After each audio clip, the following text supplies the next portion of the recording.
Hi, everybody. This is Kara with Senior Disability Services. Um, Thank you for the reminder about the sound.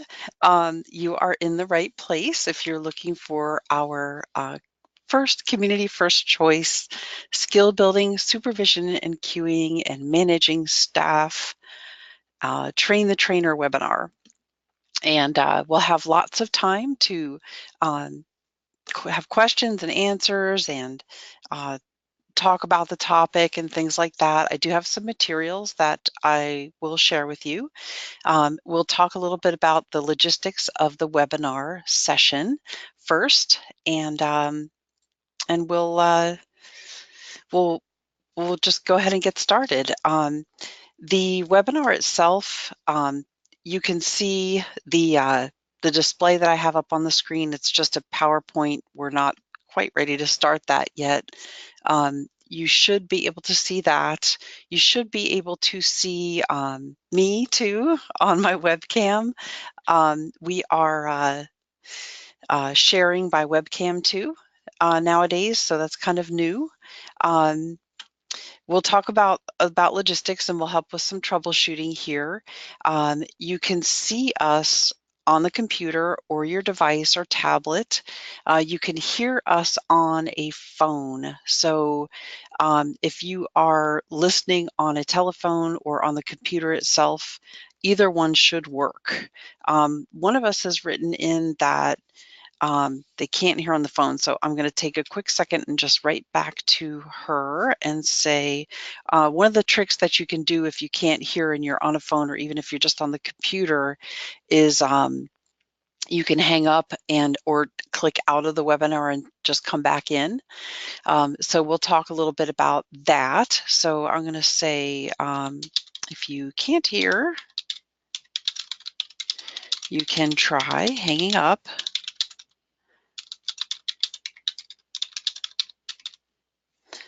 All right. All right. So let me get myself a little, hang on. I get myself a little adjusted here on my screen. No worries. Okay, so in the webinar itself, you can see the display and you can hear either over the computer or over the phone. Either one works just fine. I have set up the webinar to show the other participants in the session. So I don't really do a roll call because you can see a list of participants, but today's and tomorrow's webinar is for those of us who are PCS administrators and or people who will be trainers at a PCS agency for the topics we're going to talk about. One of the things about this is that since it's a new program, I'm trying to kind of gather what we need to know, and there may be different things that I didn't really ask for when we had you register. It wouldn't, I didn't ask everybody for all of their Medicaid numbers, for example, your provider ID numbers. If you have more than one provider ID number, sometime you probably want to email me that info so I can record that in your final record of engaging in this training. If you had one provider ID number only, that's perfectly fine because you had entered it into your registration. So the way that we're going to keep a record of who's come to the training is by, of course, your name and your agency and the fact that you are a certified and enrolled provider. And you have given us all of the enrollment numbers that are associated with your agency in case you have more than one location. Okay, so that's one of the things to know. Other things to know about the webinar itself is you have entered into the webinar in a muted status, which just means that you can hear me, but you won't be able to talk amongst yourselves or hear others because it keeps the webinar nice and clean. It keeps the phone lines and the audio lines nice and clean when we have them muted like that. But because of that, the way that you want to interact is you want to locate the chat area or question area and be able to type in there, hoping to ask lots of questions and get your answers through the chat area. I have two screens, so you can kind of see me looking between the two. And I'll be able to interact and get your feedback that way. Since you're the first class too, it's great to get your feedback because then I know how to improve the training for future learners. And then you can also help me get more detailed about what works for you as a trainer at your agency. Okay, so let's practice using our controls a little bit. On your screen, you should see my agenda, day 1, day 2. You also will see a couple of controls. You'll see an orange square or rectangle with a white arrow in it, a little control bar. You might be able to also see a little circle with a hand in it. That is how you can raise your hand or get my attention or respond to a question. And then you probably see a list of other folks in the webinar, or maybe they pop up as they write things in. I've learned that it happens that way too. It kind of depends on what browser you have. But if you wouldn't mind just locating that little hand and click on that hand for me and raise your hand and tell me that you know where it is and that you can find that and, raise the hand. Say hi to me here this morning. Good morning, everybody. And Cassandra has joined me. She is my coworker here in training. And Cassandra, you'll probably be joining in too by audio. Okay, I'm going to go ahead and lower the hands. And everybody probably saw a little pop-up or a little notification that said that I lowered the hand. That's because I have a control that does that too. I can see your audio format, whether it's a phone or the computer, and I can see other things like if you have a question or you've written something in or something like that. Okay, so go ahead and locate for me, if you will, the little orange square with the white arrow in the middle. Open up the text area and just write in there anything you'd like. Say, good morning, hello, tell me how the weather is where you are, whatever you'd like to say, just to practice using that area. All right, awesome. Happy Friday evening. I love it. Friday morning, evening. Raining in Fairbanks. Aw. Oh, it was raining here in Anchorage a little bit. Good morning, everybody. Awesome. Thank you. The phone line too, you probably have been in a webinar before with us. The phone line is actually, as you can see, a long distance number that's not an Alaska number. It's randomly assigned by the GoToWebinar, but that's okay. It's a lot of us have minutes and it's no big deal, we have our training scheduled out till 12 noon. If we need to take that long, great. If we don't, that's okay too. I do have materials that I did place materials in your webinar. If you look up on where your control bar is, you can probably see a little picture of a camera, an icon of a camera. What that does is that takes a picture of the screen. You don't have to take a picture of the screen though. When people do that, sometimes it's confusing because it takes a picture and then it takes the picture and throws it to wherever pictures are stored in your device. So if you have a pictures file or My Documents, it might be going there. But I did take a copy of our presentation and place it into the downloads part of your webinar. So you could use downloads instead. Now, that being said, your device that you're looking at has to be able to get a download, and it has to be able to work with Adobe PDF files. So if it's not working, if you have a phone that doesn't have, the capability to see PDF files or other kinds of document files, then you won't be able to download it. And sometimes the tablets and even laptops may not have that. Most of the desktop computers do have that. So you could try to download it. If you can't download it, that's okay, because I will email everything to everyone anyway. So you'll get it by email. We don't have a big class. That's perfectly fine. Just options for you, choices and options for you to receive the materials. Okay, so as you can see with our agenda, showing our agenda here, we're working on day 1. I'll use my highlighter. I'll circle it on the screen. Day 1 is going to be a brief overview of CFC and kind of like some context statements, new procedures, the new services that are available with CFC, a little bit of structural information. Remember, it's new to me as well, so if you have questions that I can't answer, those are my favorite kind, because then I get to research them and get back to you. And it's a little confusing. We're in a learning curve about CFC, so I'm hoping to share this knowledge with you so that you can approach the concept of skill building in the spirit with which it was made, which is, more options for your client and an option for people to be able to learn more independent skills or to keep skills of caring for oneself at home. So there's the skill development part. Now, the moniker skill development really stands for a few different concepts.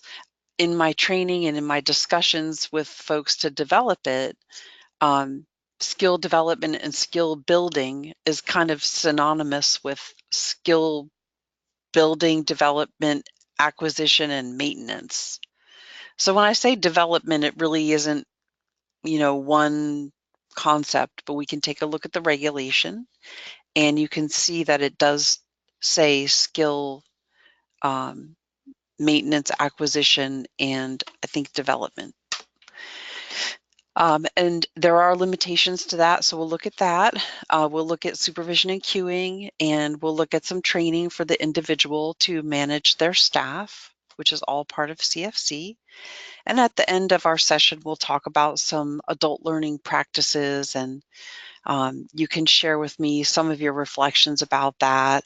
Maybe some of you have trained others before at your agency, and you have some knowledge and some wisdom to share with everybody about that. So that's what we'll do. But before we get into all that, I want to know a little bit more about you. If you could write for me, please, that let me know, your agency, your role. Are you the PCS administrator? Are you the trainer at your agency? And I'm hoping everybody is in a certified and enrolled agency. This isn't a training for like a brand new agency that isn't doing the work yet. Okay, so everybody should be with an agency. If you're not with an agency, then, you could stick around, but it's not really going to count. You'll have to come back. And some of you know me and I know your roles, but if you would write in for me, that would be super awesome. And PCS program administrator. I have one person who says manager trainer. Okay. All right. How many of us, by show of hands, like train others as a big part of our job, a main part of our job? Just raise that hand if you find yourself really involved with a lot of training.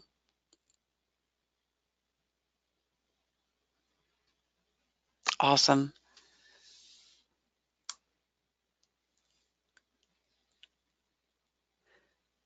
All right, good. About half of us are really involved with training in a major part of our job. Okay, good to know. All right, so again, Thanks for getting a clue into me about who you are and what you do. I would also like to ask you to write for me, please. What is one question that you want answered? What's one thing that you can't leave the session today without knowing? One thing about CFC that it doesn't, you can be any question you want. All questions welcome. What's one thing that you can't leave the session without knowing? Write it in for me if you would. I'll give you a second to do that, and I'll set myself up here with another visual. Okay, so you might hear me be quiet a little bit. It's another part of the webinar is that, I'll kind of set my screen up for other things to show. But be thinking about it. What's one thing that you are going to have to get answered? All right.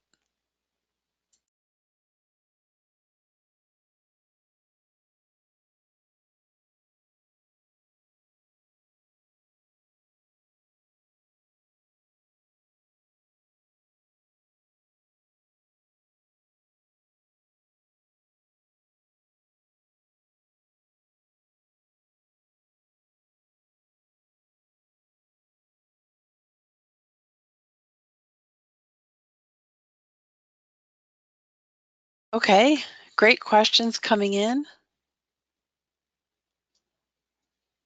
Awesome.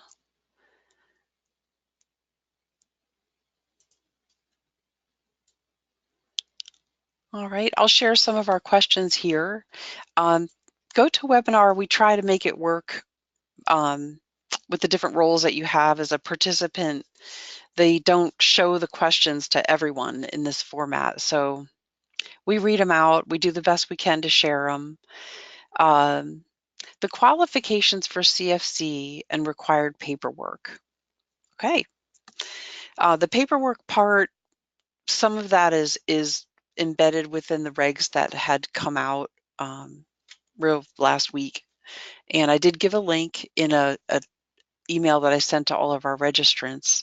We'll talk about that in a second. How does the service look for the client? Is it just combining their waiver and PCS into one under their waiver, or will it be completely restructured? Okay, good question. Please help us understand who will be responsible to develop the service plan. The care coordinator? I had to look that up myself, and I spent some time with the regs, and I think I have a better understanding of how to portray that. And there's Harmony too. This is not a Harmony training, but it's there and it'll flow into Harmony as well. We've been told that clients will be automatically enrolled. Are the current PCA agencies going to be automatically enrolled also? Okay, good question. I'll come back to that one. The roles of the PCA agency and care coordinator in creating a plan for skill development. Eligibility for CFC and procedures, nothing specific yet. Got it. How can we know in advance who's eligible so we can assist the client in any transition to CFC? Do clients have to sign a timesheet for each day or can it be initials only? Timesheet, nothing in the regs is different for CFC about timesheet requirements. So the questions on timesheets might, I might have to kind of go back to what we've trained previously for timesheets. I know there was a question about that one, about timesheets being signed. So I'll have to research that a little for you. No problem though. Timesheet regs state daily signature of clients. Okay, great. Yeah. Okay. There appears to be a disconnect between the regulation and the condition of participation regarding if all PCAs require documentation of skills training or if it is only those PCAs that will be serving those individuals who benefit from that service. Okay. How will we know which clients are enrolled? Okay, so I think some of these questions I can give us some clues to. qualifications for CFC and the enrollment part, it's my understanding that our PCS agencies are going to be also CFC agencies. So when we look at the regulations and conditions of participation, a PCS agency will also be a CFC agency. Okay, so the intent there is to not have a separate certification process.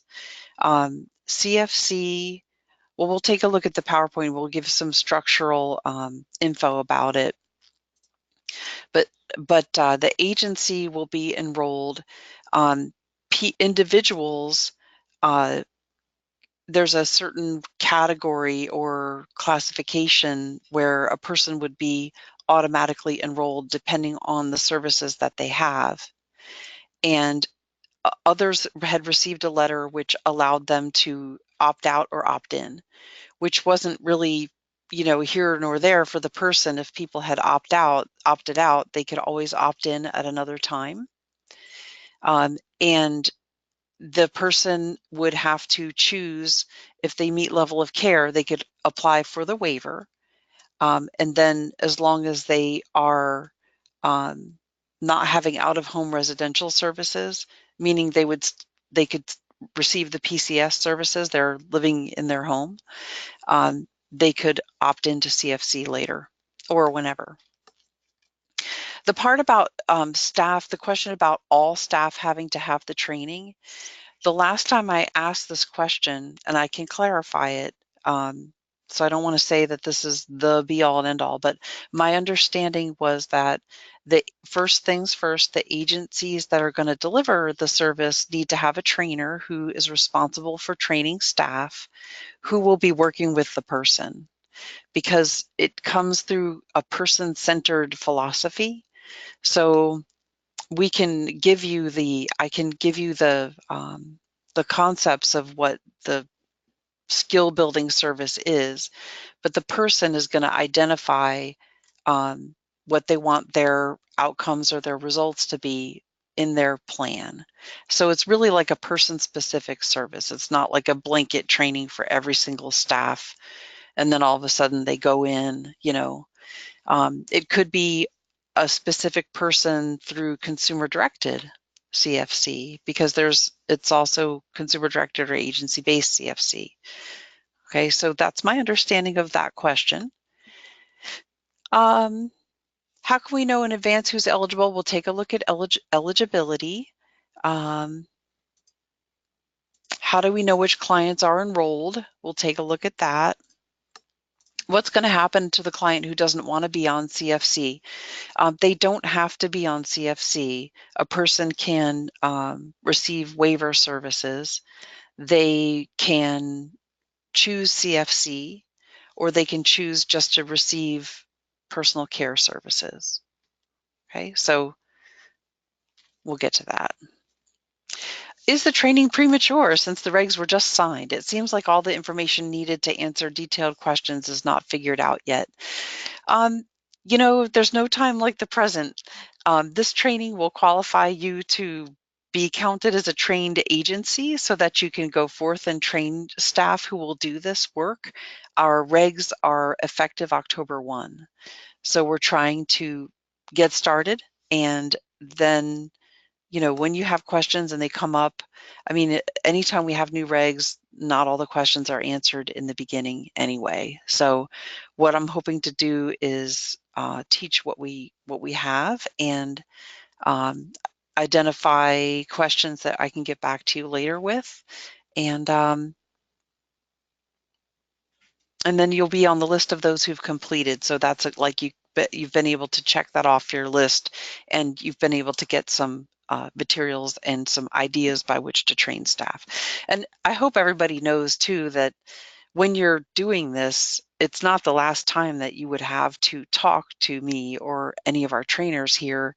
We're hoping that you are feeling comfortable with calling us and emailing us when you get stuck and you need help, or if there's a question that you have that came out and you know it wasn't clear to you. And we're hoping that you don't feel that this is the be-all and end-all of engagement through this training for you, because that's what we're there for, to help you. Okay, so the goals of my training are going to be to teach administrators and trainers about the skill building or development training, supervision and cueing, and helping a client learn more about managing his or her own staff. After these 2 days of training, or 2 sessions, it's not a whole day, you should be able to state some of the services that are offered by CFC, state a level of care, it's pretty easy, form a plan to train staff, and assess risks and assumptions when planning skill building training for a person.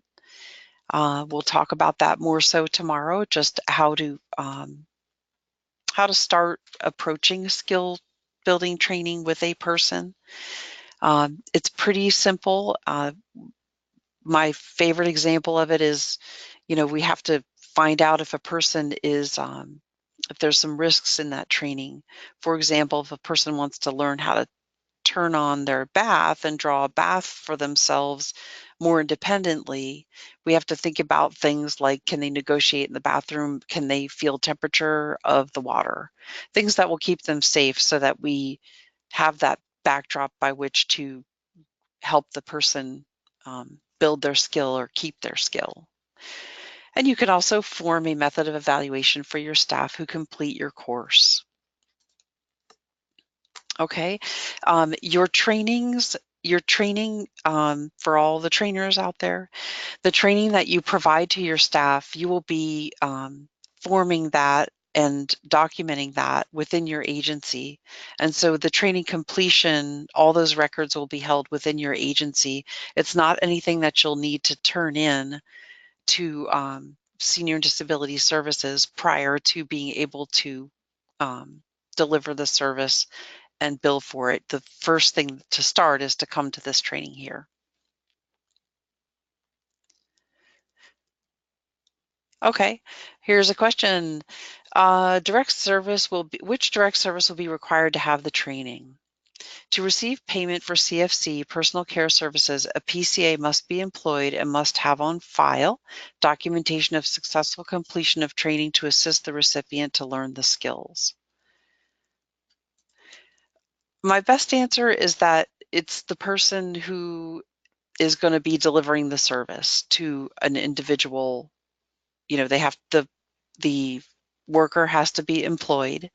The agency has to be certified and enrolled. The person has to have skill building identified in their plan, and it's prior authorized. It's a service that's prior authorized. The person who's going to do it, the hands-on staff who is going to do it, will have received the training at your agency, and that is the person that will do the service. My best understanding of that is that it's not a blanket training for every staff. It's a for staff who will be doing the service, if I get your question right. Okay.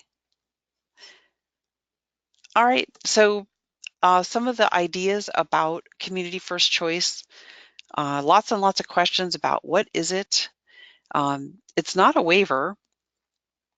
The regulations and the rate sheet and the conditions of participation and the service computation chart were signed as one big package effective October 1. It is a Medicaid state plan option for people who meet nursing facility level of care. So people have to have nursing facility or ICF-IID level of care, or for certain ages, behavioral health facility level of care. That would be for those who are under 21 or over 65. And it's a specific population. The middle population is not a CFC outreach. Under 21 and over 65 in having behavioral health facility level of care. And this is found in an assessment. So individuals who are, SDS will assess those individuals who will have, obviously, we do nursing facility level of care. ICF-IID level of care. The behavioral health is done through a partnership with behavioral health. So it wouldn't be SDS staff doing that assessment. It would be behavioral health partnership that would do that. So this level of care is shown in the assessment. The person could also have a waiver. Any of the other waivers that are offered, I forgot to write on there CCMC. The person could have that waiver too, but services could not be duplicated. Okay, so I have 4 out of 5 written there, so just mental note of that. Okay, here is a diagram of what it sort of looks like to see personal care, community first choice, and waivers in all in one page. Okay, community first choice is the big circle here. All right, it includes personal care services. Okay, if the person meets level of care for nursing facility level of care.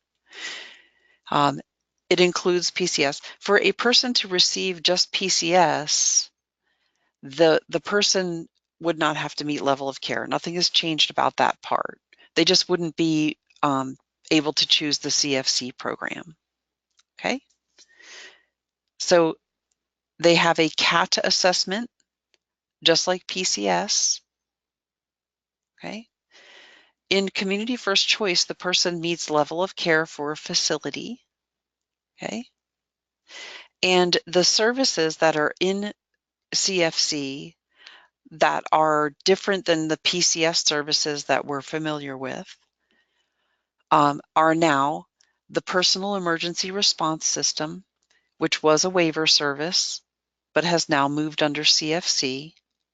So if a person has and wants to keep a personal emergency response system, then that person will need to have CFC. They'll need to be in the CFC program to keep that or to get one. It just means that it's the same service, it just moves under state plan Medicaid, right? The other services that are under CFC are skill building, training, supervision and queuing, optional training to manage your own staff, and a person-centered support plan, which is created by a care coordinator. The person does have a care coordinator, okay? Now, there's a new service for care coordination called targeted case management or just case management. That service is also a state plan service, but the care coordinator is the same person. They could be a case manager if the person only has a CFC plan. And that would be the services of PCS, ADLs and IADLs, a care coordinator / case manager, and the personal emergency response system, and any of the other services under community first choice, anything up here. If they had any other service, such as chore or respite, they would have the waiver. Okay, so it's meant to serve our combo clients, if you will.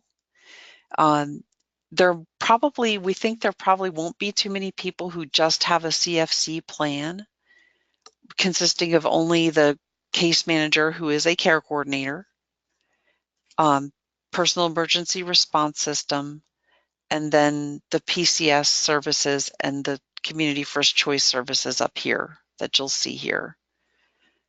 Okay, but those folks will have just a CFC plan, and the care coordinator will have different responsibilities for that situation. You can see that it also intersects with the waiver. A person could have a waiver and CFC, just like they can have a waiver and PCS right now, but the services can't duplicate. And I know that you know how services might duplicate and what ones would mean that they wouldn't have personal care. For example, if I live in a group home or out of home residential, okay? If a person has IDD and or ISW, they have the ICAP for their assessment, but they do have to also have a CAT for CFC. So the assessment for CFC is always the CAT. Okay. All right, questions. If one has a diagnosed mental health condition, may they apply for assistance through this program? Will a mental health assessment be required for their application? Yes, it's only for the age group of under 21 or over 65, and they have to have an assessment that shows that they have a facility level of care, behavioral health, mental health, facility level of care. In order to apply to as a new applicant, they need to, in our regulations, it states that they have to go through the ADRC. So it's ADRC, their ADRC person-centered intake that they would do, okay? Now, I'm not sure, I know there will probably be questions about like, what if they already did an ADRC intake, they already have the ALI, do they have to go back to get the CFC? Those things, I'm not sure. I don't really know that that would be useful to the person because they're already, you know, they've already been through that and they already have services. So I would have to throw that out to my team, but that's what our reg says, so that's okay. You know, we're just kind of walking through the regs right now. All right, comment. Struggling with the regs because they don't distinguish PCAs between those doing CFC skill building and those doing CFC personal care services. I don't feel like it's clear in regulation. And you're right, it wasn't clear to me either. I had to ask questions about that. It's my understanding that there isn't a difference. It's the same person, but the hope is that, you know, to have PCS agencies and PCS workers, PCAs, also deliver CFC and to make that be as seamless as possible so people can take advantage of those services. If they qualify, number one, for supervision and queuing and or skill building training. I'll tell you about how the qualification part comes in. Okay. A care coordinator then will be a required component. Yes, they'll always have a care coordinator. So the care coordinator is going to make their person-centered support plan, otherwise known as a plan of care. No matter what level of care coordination they're doing. If they're doing the case management, their obligation to the person for visits is different. It's kind of as needed, not so many visits as the waiver. But they still write the plan and they do amendments for the person-centered support plan. Okay. The PCS admin does the PCS services. Okay, these ones here, including supervision and queuing for CFC. So for the application, when a person comes in, a care coordinator will help them apply. They'll work with the PCS agency to turn in documents and have that person have an assessment, things like that. Upon amendment and renewal, the PCS admin would generate the amendments and renewals for the service authorization for PCS and CFC. The plan of care is what documents the skill building training. The person kind of has two in one, two plans, sort of. That's my understanding of it. Okay. Will CFC-PCS services be counted into the service dollar cap for ISW? No. A person could have ISW and they could have CFC. Again, it can't duplicate. So they'll take it into consideration that they have the ISW, but it wouldn't literally be counted into the dollar cap. It couldn't be, you know, that the person would have the same services coming from two sources at the same time. Okay. Good questions all around.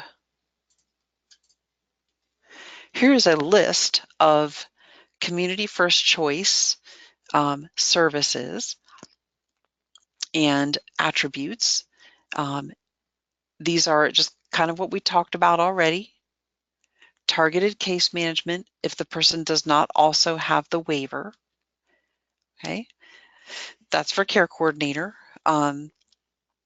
Person-centered support plan amendments would be submitted by the care coordinator, and that is where the skill building part resides, because the goals of skill building, and don't worry, I know that you might be thinking that I'm talking about habilitative type goals, but I'm not.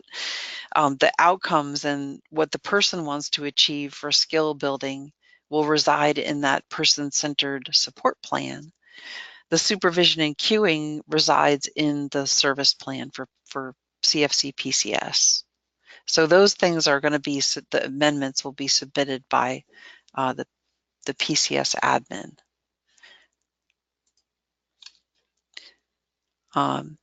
So my next slide here is more so just kind of zeroing in on skill acquisition, maintenance, and enhancement documented in the person-centered support plan.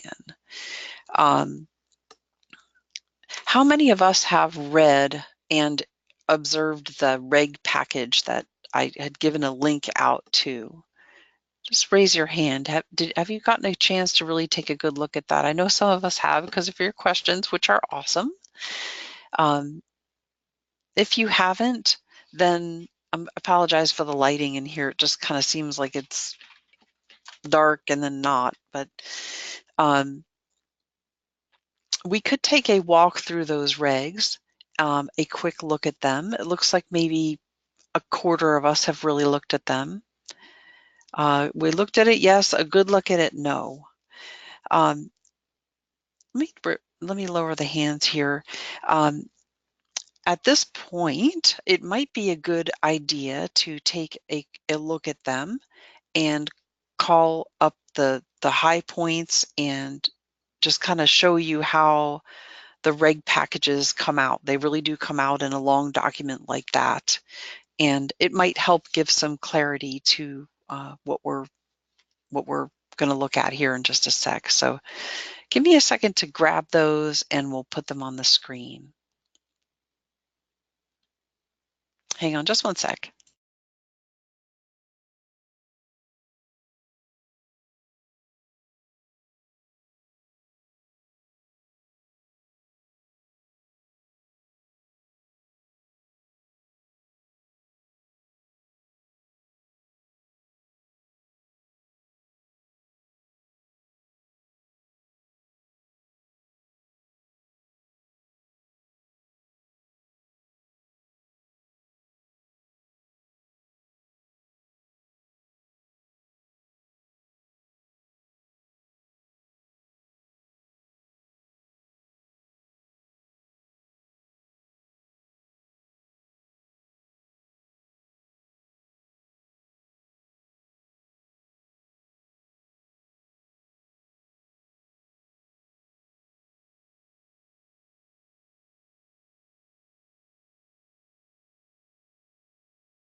Okay. All right. I have the regs up here. They really do look like this. They get signed, they get posted. It gets a little confusing, but they're effective October 1. They go into the online register at 2/27. When you look them up there, you'll see them in sometime in October. So they won't be there on October 1. They usually wait until they put them up. Okay. But it has amendment parts, and it's got your new regs here. Community first choice. We don't have to read through all of them. They are very much like current PCS regs, and it's most easily thought of as PCS with services that are in addition for people who meet this level of care. Okay.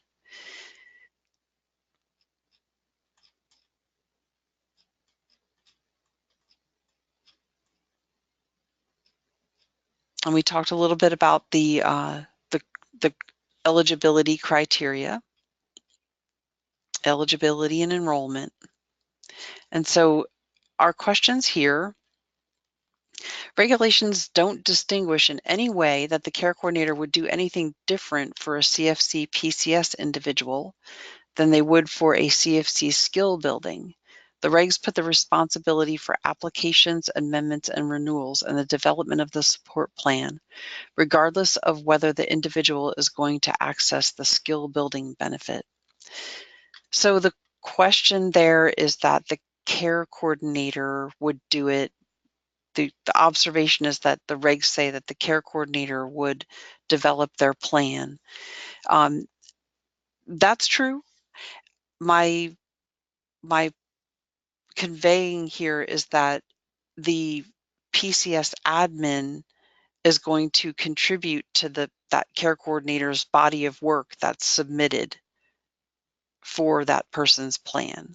And that would be the PCS services, kind of like, sort of like a, you know, when a care coordinator asks an agency for HAB services on behalf of a person.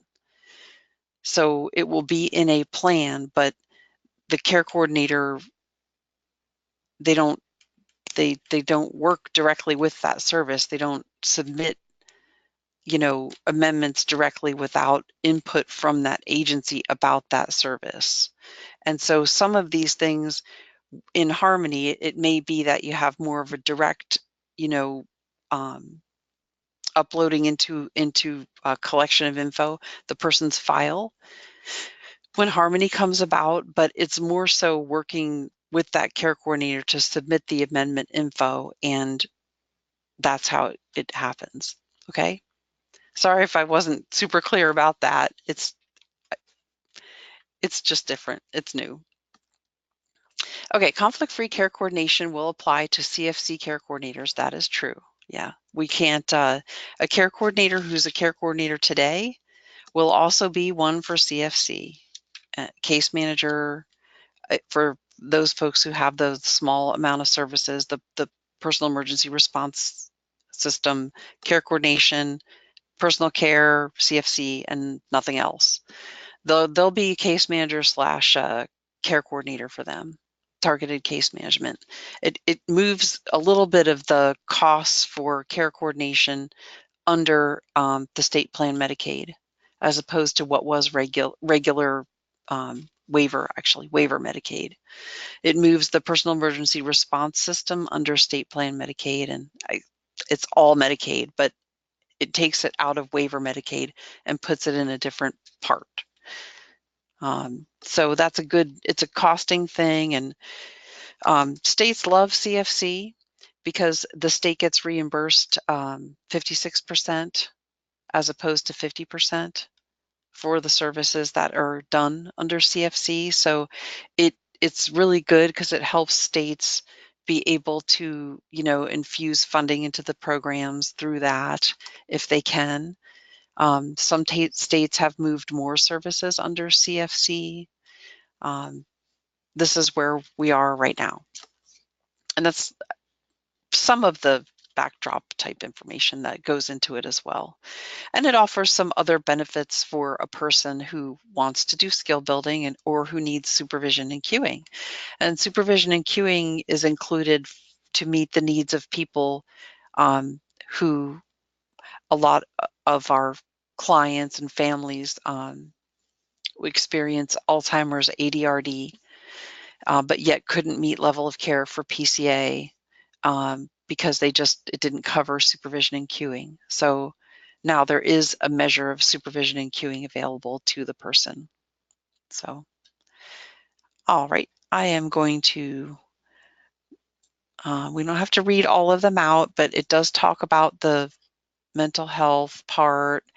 I thought it was interesting for me to learn the wording about the mental health level of care. This part of the reg describes that. So you can learn about that. Again, it will be an assessment not done by SDS. It will be done by mental health professionals through behavioral health. But there are different wordings there that describe the facility level of care. So the person is disabled because of this mental health issue that they experience. Where are the regs located on the SDS website? They're not up yet. They're so new, they're not there. They're best found at the link that I gave you, and you can download them from there. Let's go down to application. The person will apply for CFC using the application form. There is an application form attached in this package, these 2 long documents. They will go through the person-centered intake. They will select a care coordinator. They will complete an application. And so the care coordinator submits an application again to reapply. They go through the same kind of missing information cycle. They can also request an expedite for that application for CFC.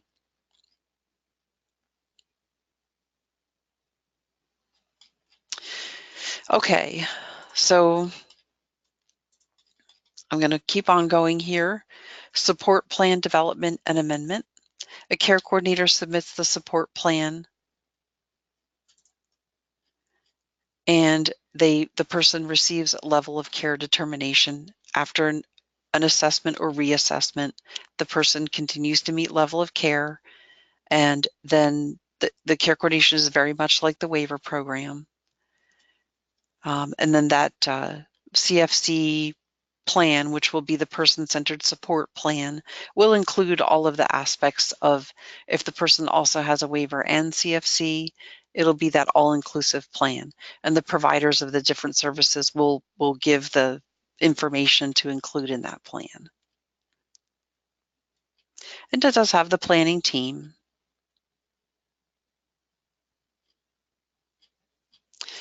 So those are very much like the regular plan of care development for a care coordinator. All right. So I'm hoping that this helps to kind of clue us in on our questions about what the care coordinator does and things like that.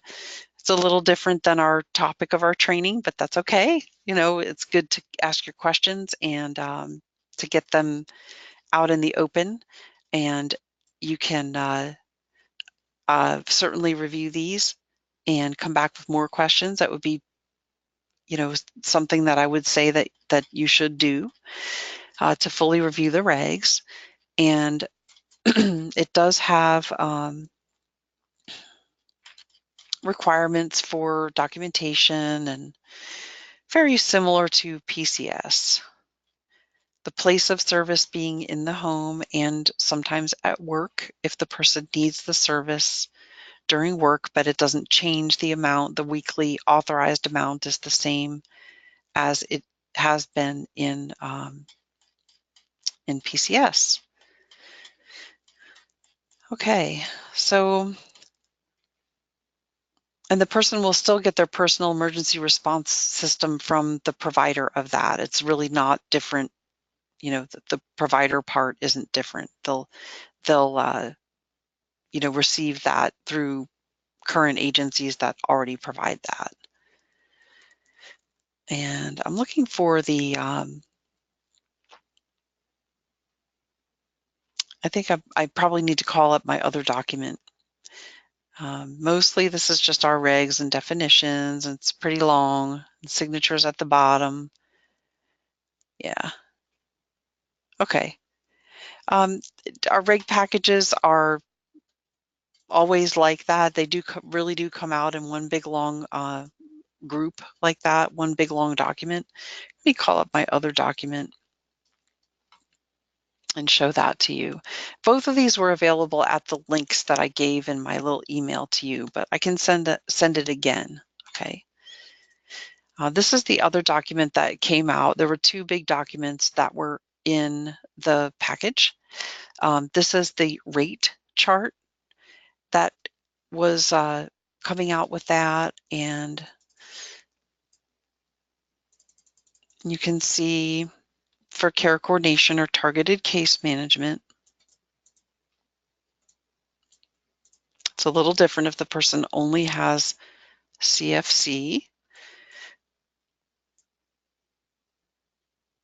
The waiver programs that we're operating, personal care services, the ones that you're accustomed to, and the skill building service is listed here.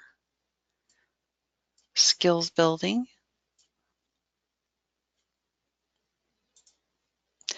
And so skill building, I keep saying it's documented in the person-centered support plan.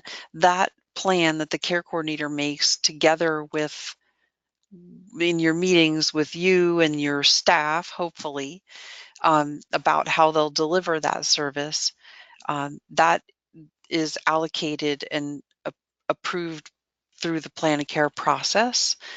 Supervision and queuing is something that appears on the service level computation, and that would be something that the person could be awarded, if you will, through their service level authorization. So does that make sense? One thing is the plan of care, person-centered support plan for the skill building part, and the service level authorization for the supervision and queuing. Okay, it comes out in two different ways.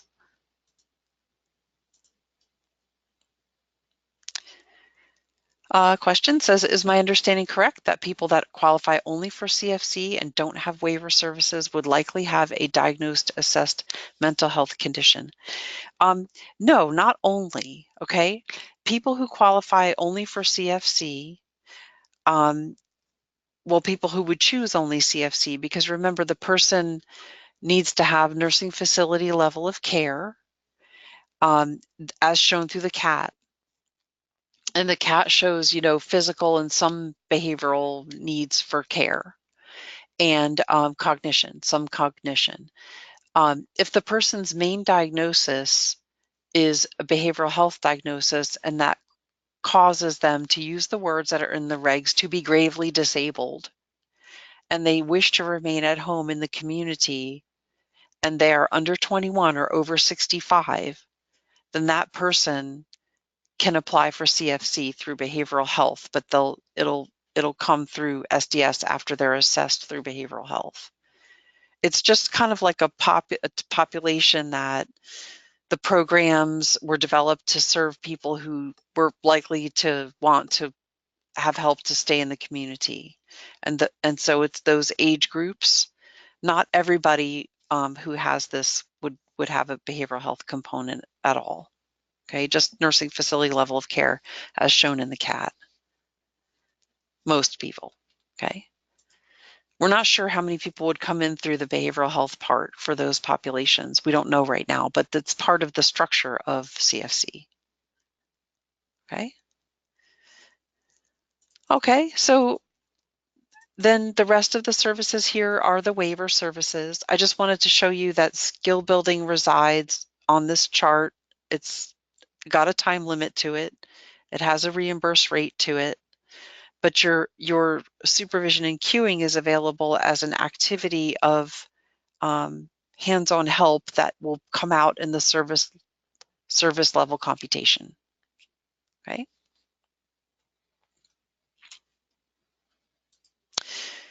Other questions? The way I understand it is a new participant cannot access CFC-PCS until the support plan is approved, again, regardless of whether they access skill building. They can't have CFC-PCS until the plan is approved, whether they have the skill building or not. I'm going to agree with you on that one. It's really kind of a lot like waiver in that way. The person will have PCS services that are, coming through a service level auth, and they'll have a plan of care that those will go into. So my understanding of it is that the plan of care would need to be approved and then the person could receive the service. I wouldn't really split out the skill building stuff too much.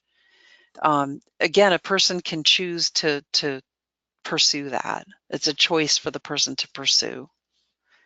And then the intent of it, the meaning of it for the person, they'll tell the care coordinator. Of course, they'll work with, and I know we have more training to do, but of course, we'll work with our PCS admins and staff to make sure that the training is done and the right person will be doing it, and we understand what's going to be happening. The plan of care is approved, and if it's an amendment to I'll start skill building, then the amendment piece is done by the care coordinator with all that information. But I'm going to just say, I agree, because in the world of Medicaid, prior authorization is king. So good question. Details. I'm going to stick with that for now. That's my final answer for now. But I'm going to keep it in the back of my head to ask that too. So, all right, the rest of them are waiver services. I'm going to freeze on my screen so I don't continue to scroll too much. I will go down to the service level computation, and then we can take a short break if that's okay with everybody, because we have been at it for an hour, believe it or not. Okay, so your service level computation is here, and it will explain about CAT scores and support scores. These are very familiar because these are the traditional, if you will, PCS services that a person can qualify for under CFC-PCS, because it includes the PCS services. Okay.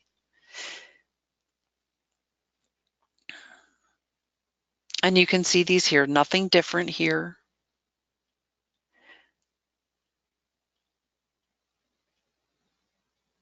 And then you have your IADLs. Nothing is different here.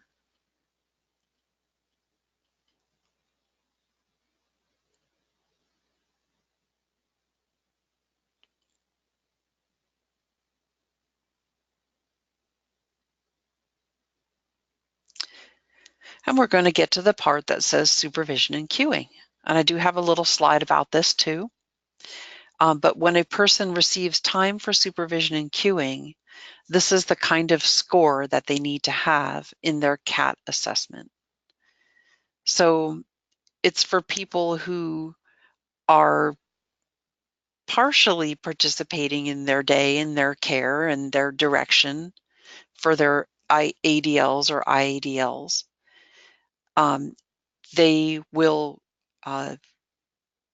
will receive a score that will allow either 3 hours per week of supervision and queuing. And this would be supervision and queuing related to self-performance of ADLs or IADLs. Okay, so a lot of folks ask me, does it mean that I'm just kind of hanging out with the person and I give them reminders to do whatever, or I'm just sort of supervising them while we don't have anything really going on? It's just time, eyes on time. That's not the case. What it is supervising the person and queuing them and giving them reminders for self-performance or partial self-performance of ADLs and or IADLs. So that is what they're going to be doing during the supervision and queuing. It's actually a service that is supervising and queuing a person who is performing these tasks somewhat on their own, but for the need of supervision and queuing.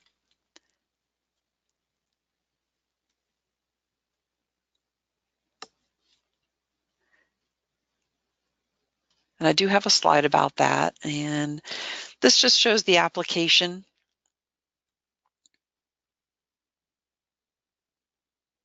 And this is going to be our nursing facility level of care entries, if you will. As you can see, some of them are waivers, and one of them is CFC. Same application form. The thought and hope here is to make it as simple as possible. And I know it's a complicated system, but this will be the application that a care coordinator will assist a person to apply, a new person to apply. And this is after they are receiving their person-centered intake through the ADRC. And it's pretty similar to what you're familiar with, or if you've seen the waiver applications. Okay, so I'm not going to read all the way through that. Let's see here.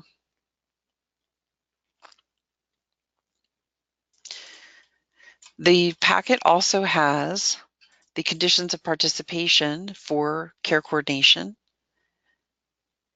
It's scrolled down a little bit more.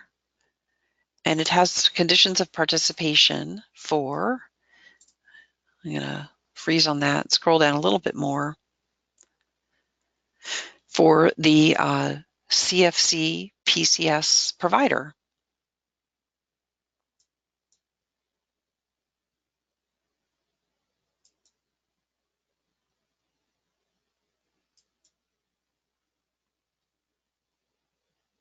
It's got the ISW waiver in there too. The conditions of participation for care coordination through that. So we're not going to teach all those things. ISW is different. It is a waiver. The CFC is not a waiver. It is a Medicaid option. Okay. Personal care services and community first choice personal care services provider conditions of participation. Very similar to our current PCS conditions of participation. The differences here are the training for providing skill building, and I don't think it even calls out supervision and queuing in here because it is part of the service authorization. So agency-based and consumer-directed is still the same concept. A person could have consumer-directed CFC, PCS, or agency-based. Not very much different than what is in place at this time. Again, the thought is that the agency that's already PCS will be CFC PCS.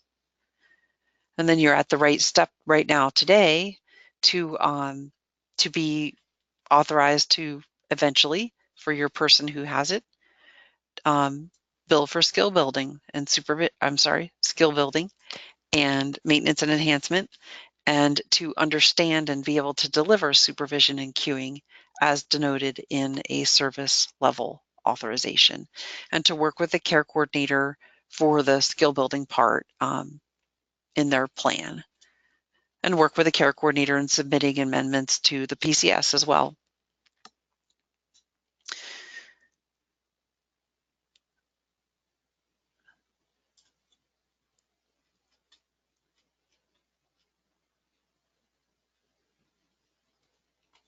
Okay, so I'm going to show you quickly, embedded within here, the conditions of participation. They remain the same for the basic requirements of training for, first aid, CPR, critical incident reporting, ASOM, not different than today, community first choice personal care assistant training. Okay, before submitting a claim for payment for the following activities, the personal care assistant would receive training in techniques for providing supervision and queuing. I will provide you with that in our training today and tomorrow, something that you can build your training and form your training for your staff upon. Again, you can use anything that I provide to you.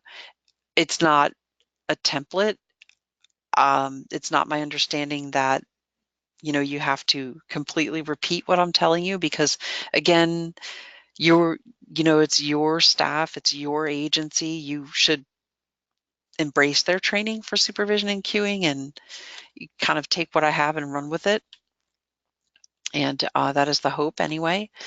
And then the techniques for teaching about acquisition, maintenance, and enhancement of skills. And that just lists the activities of daily living and instrumental activities of daily living, this reg set here. And this limitation is just what's not paid by the program.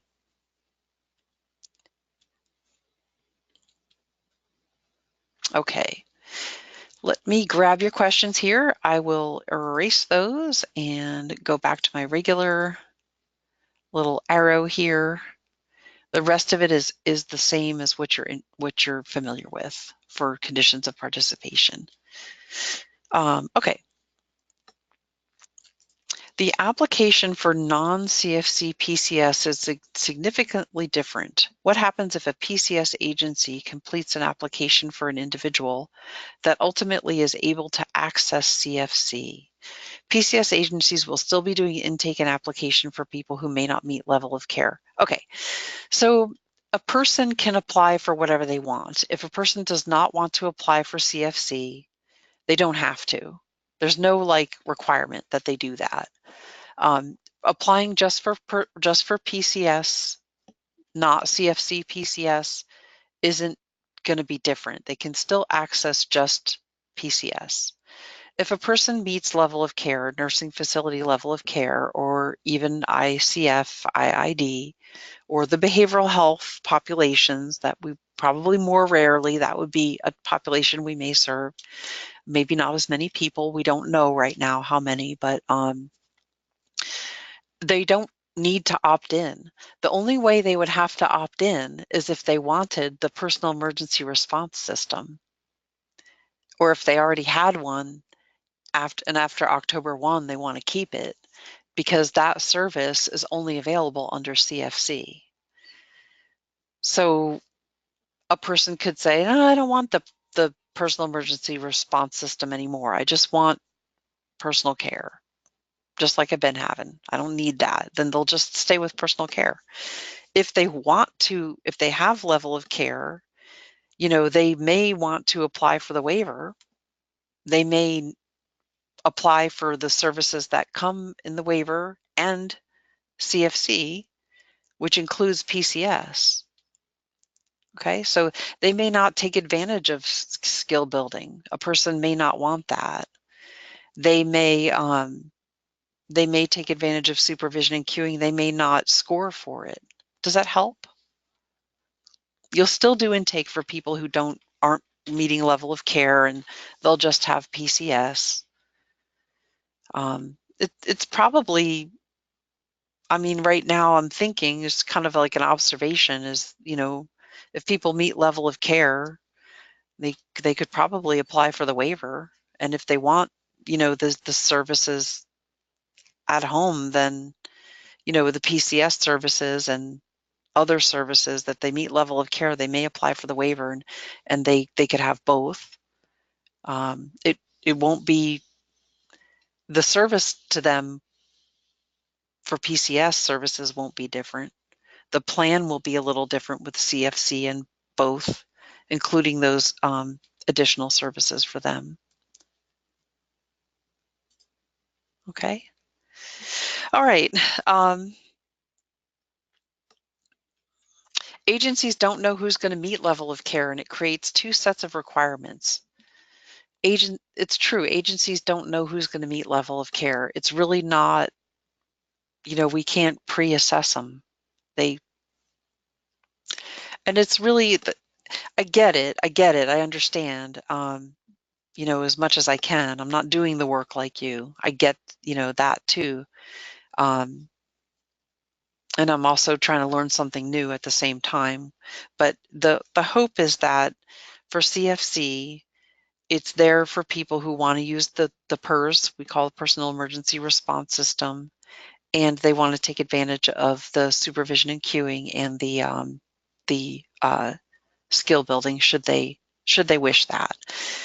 There is also optional training that I will provide materials to you for how to manage your staff, and we'll take a look at that. Yep. We will have to feel our way through it. Believe me, I'm doing that too. It's the hope of it is that people will take advantage of it, because for many, many years we heard from folks who wished to have just a little bit of supervision and cueing because of where they were in their life. They just needed that reminder, and they weren't qualifying otherwise, So now there's a way for people to score to qualify through that, and potentially it could help more people. And it lets the state, bill out a little bit more for those things too. I mean, not bill out, but it lets the state, get reimbursed a little bit more for those programs. The hope is that people will take advantage of it. More people will be able to stay at home longer, and maintain their health and be more independent. And that stuff comes from advocacy coming from people in services, which always informs things that come from CMS. PCS participants who have an OPA guardian, yeah, anybody can apply. It's not the fact that you have an OPA guardian that would make you eligible, it's that you meet level of care.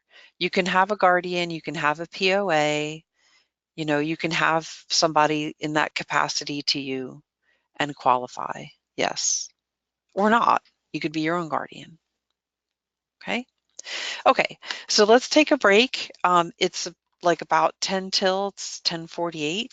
We'll take a 10-minute break and we'll come back at 11 and we'll talk more about what these services look like and what training might look like. All right, we'll give you more resources tomorrow for, materials for your staff and actual kind of more in-depth definitions of how to do supervision and cueing, how to, assess a person's needs for what the training might contain for a person to build skills, and some materials for you to start with, which are, a basis for that.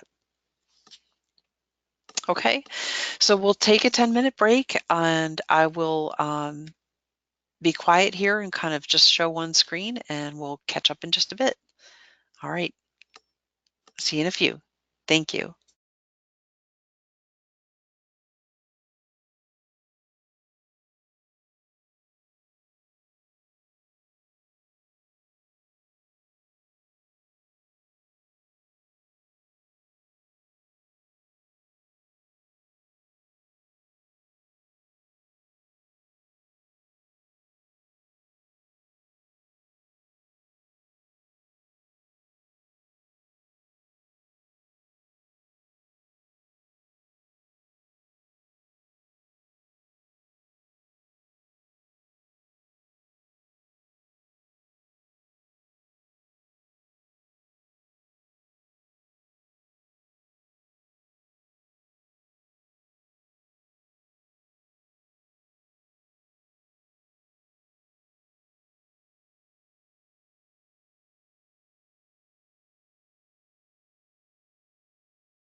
Okay, this is Kara, and I'm back. Hello. I wanted to continue with our training and to share with you a few other concepts here. We have on your screen, I've got my PowerPoint just kind of showing you not the presentation view of it, but that's okay. I can keep my head organized on what we have here. Better if I see the side, so that's fine. So for skill acquisition, maintenance, and enhancement, the definition of skill acquisition, skill building, development, all those things are kind of thought of as this one thing. Training to build skills of self-care to be more independent in accomplishing ADLs and IADLs. Again, it's not like I did get a lot of questions from myself and folks thinking that, maybe this was social skills in the community or other kinds of things that are thought of through the HAB services and things like that. It's really just surrounding ADLs and IADLs and health related tasks such as taking medicine and things like that. It's not, it's to be more independent in accomplishing those.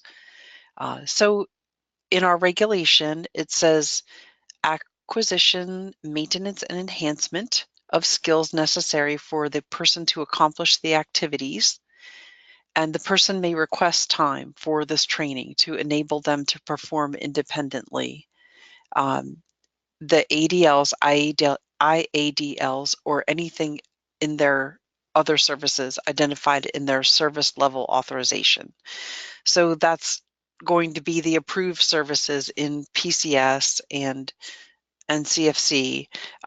Skill building to remind yourself to do things might not make sense right now today. I'm just going to stick with ADLs and IADLs,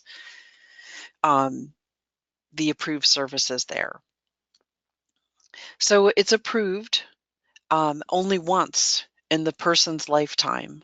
Okay, so this is a one and done, 3 continuous months. If it's requested in their support plan, and this is where the care coordinator would come in to develop in the support plan, what the outcome the person wants to have through this training. So it's really different than habilitation. I'm going to say the word goals, but not like habilitation. Really, it's more like an outcome, what the person wants to have happen. Do they want to become more independent in preparing a bath for themselves? Do they want to become more independent in dressing? Do they want to become more independent in, managing their own personal care products or something like that? The person can identify those things and a care coordinator can articulate that in a plan. And it's not expected that the person be independent necessarily in 3 months' time. That's not really like an implication here, but it should somehow fit the person's vision and reason for requesting it. Okay, so they want to be able to participate more independently in cooking for themselves.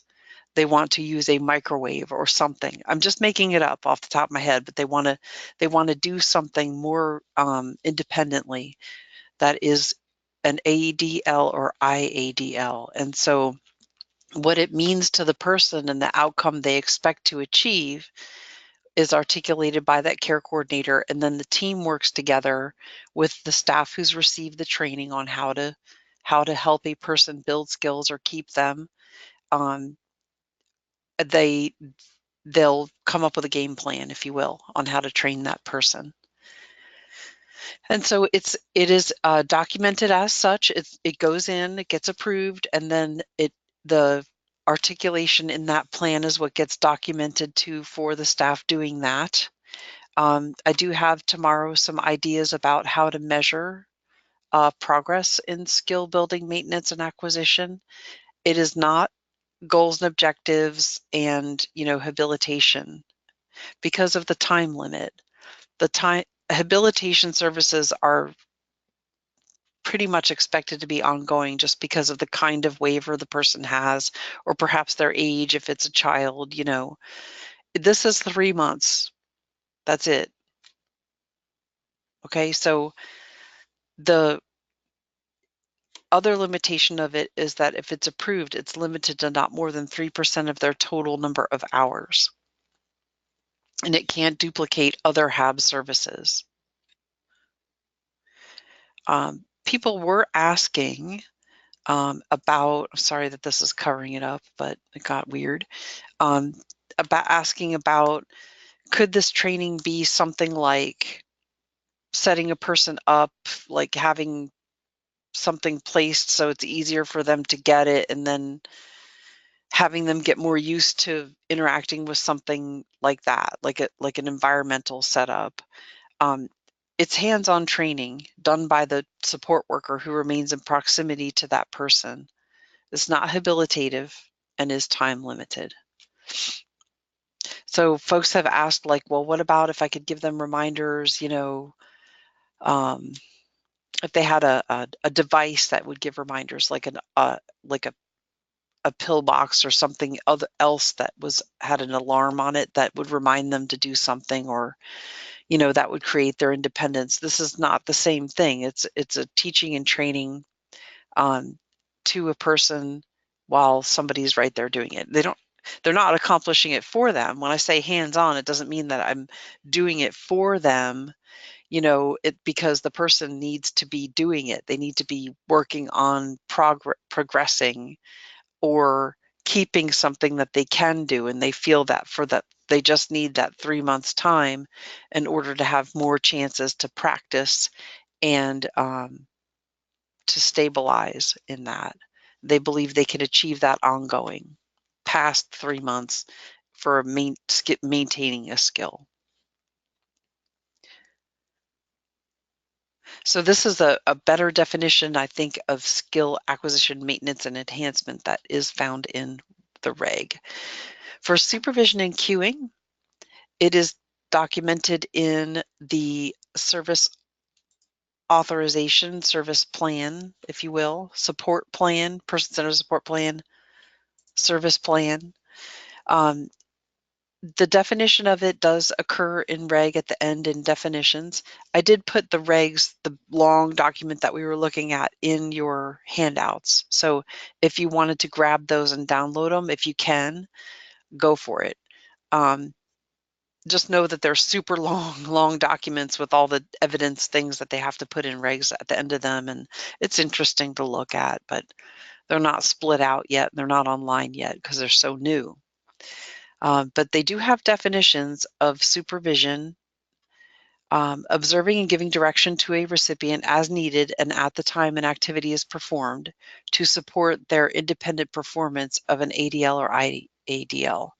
So, but for the supervision and queuing, the person is able to do it, right? They need a reminder, they need eyes on in the room so that they can direct the person to do this, and it's an ADL or an IADL.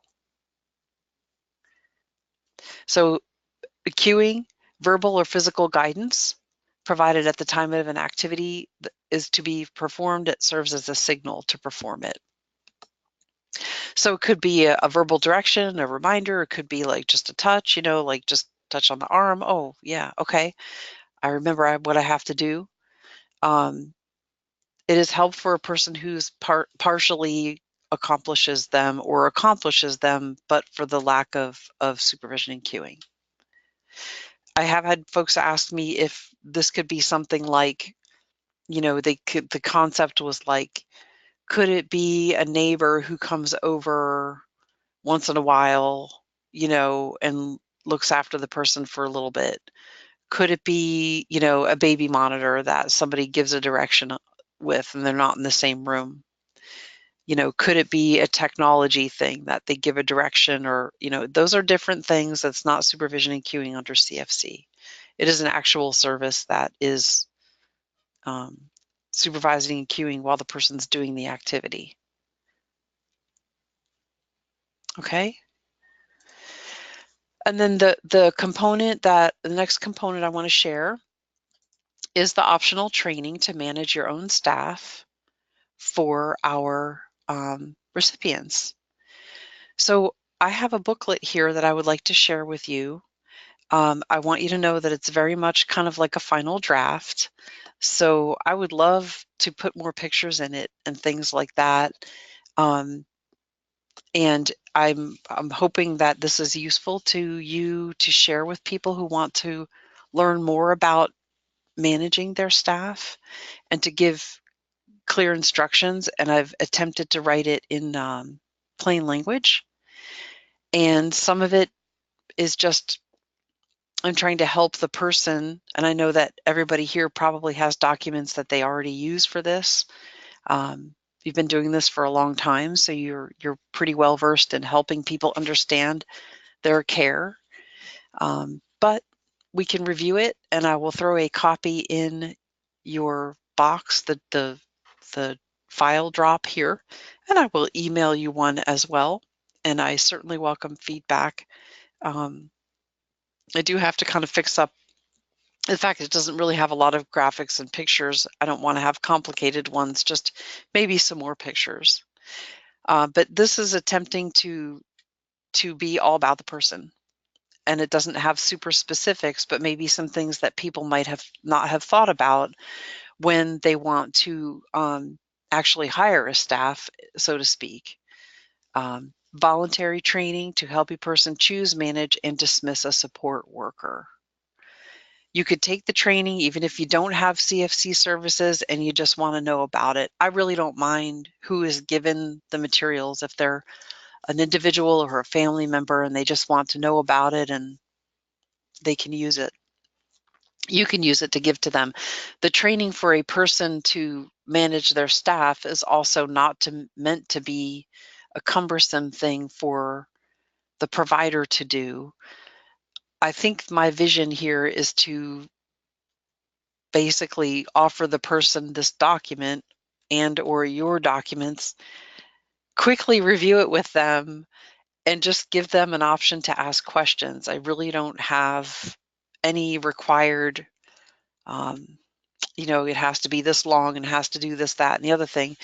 Really, I'm just thinking about the person. And if you feel like this is helpful, it's there. So, and it's from SDS, so it's going to pass, and I do welcome your feedback. You can, this is just written right to the person. Your support worker is a very important part of how you receive your service. I did ask with our groups here, our ICC group and our CFC, collaboratives, is it a PCA or a support worker? What do you call the person you wanted to help you? Who is that person?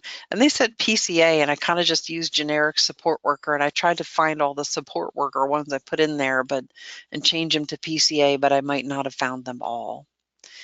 But I'm trying to convey that there's a lot of you can do as a recipient to find a PCA and help them do a good job, to give your care. They need to be in your home, as sometimes they help you when you're in the community. It means that your home becomes the workplace, or most of the time your home is the workplace. We have a little bit of goals here for people, a little bit of learning goals for an individual, a client. And when I say you in here, I'm also talking about their representative. If it's their family member or their friend or their POA or their guardian or the OPR guardian, it's the same, whoever helps this person, with their life is welcome to be the you here as well. Whatever works for the person. They should be able to plan how they want to find a PCA, make a list of interview or meeting questions for your PCA. I do make it clear here that they're not the employer. They are simply choosing a person to do the work, and they have to have basic expectations of that person to be able to even be a PCA. Making lists of ways that your home can be ready. Know what to expect your PCA to do, what to do if things aren't working out, what to do if you feel unsafe. You can learn more about your support plan, who could be a PCA, how to find one, how to choose one, what they need to know to do a good job, what you can do, what your PCA should and shouldn't do. Don't worry, it's not super in-depth. It really basically just says they should do what's in your plan and they shouldn't do things that aren't in your plan. Okay. It's not long. I think it's probably 6 pages. It says, what is a support plan? It tells about your services that are approved by the state. You should have a copy. If you don't have one or you're not sure, ask. It says care coordinator here. We could easily say, agency admin or representative or something like that. All right, comment says, I want to point out that our current consumer legal rep agreement form for PCS makes the agency responsible to provide mandatory consumer training. This type of training should always have been done in consumer directed. Federal CFC mentions this. I did not notice it in the regulations and or COP. No, I don't think that you missed it in there. Yes, I get it. I get that we have that in our consumer directed, but this for CFC, again, it's optional for the person. It's part of the program.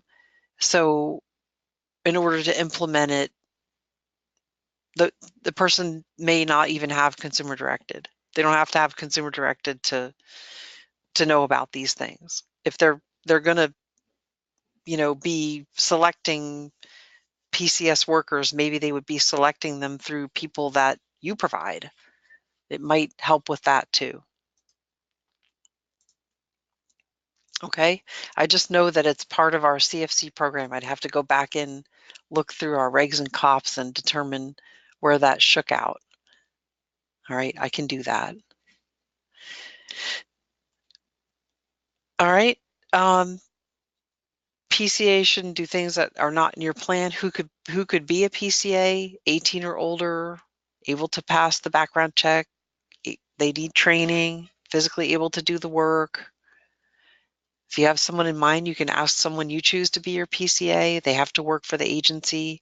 If they're a family member or someone who, is in charge of making medical or financial decisions, they may not be able to be a PCA.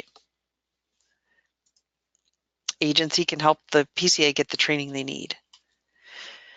How to find one? This would be like, if this kind of assumes that a person is recruiting for somebody, different ways a person might find somebody that is maybe available to work with them. And it doesn't assume that these resources are available in all communities at all. I mean, these are just ideas. Maybe a person might like to know how to find, people that they know from their community to consider being their support worker. There's some resources out on the web for these things, for all the states that are implementing CFC. So I was able to view a couple.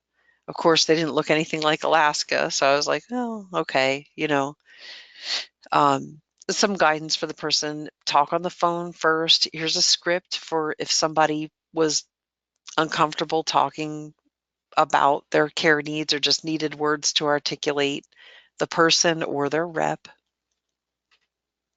They could make a statement and to ask the question, would you be able to do all this? And then decide who you might like to meet. Contact people that you felt you might like to meet, set up a time to meet, ask them to bring their ID and references that you can call. Again, this is all suggested. It's a good idea if you can interview more than one person. It's nice to have choices.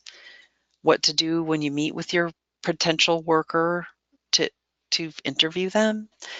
The parts that might be important to a person would be, when they work in the home, how to treat the belongings in the space at home. Where do you park? If the person smokes or uses tobacco, what does that look like in the home? If it's in the home at all. What about using the phone or the Wi-Fi at the home? What about pets?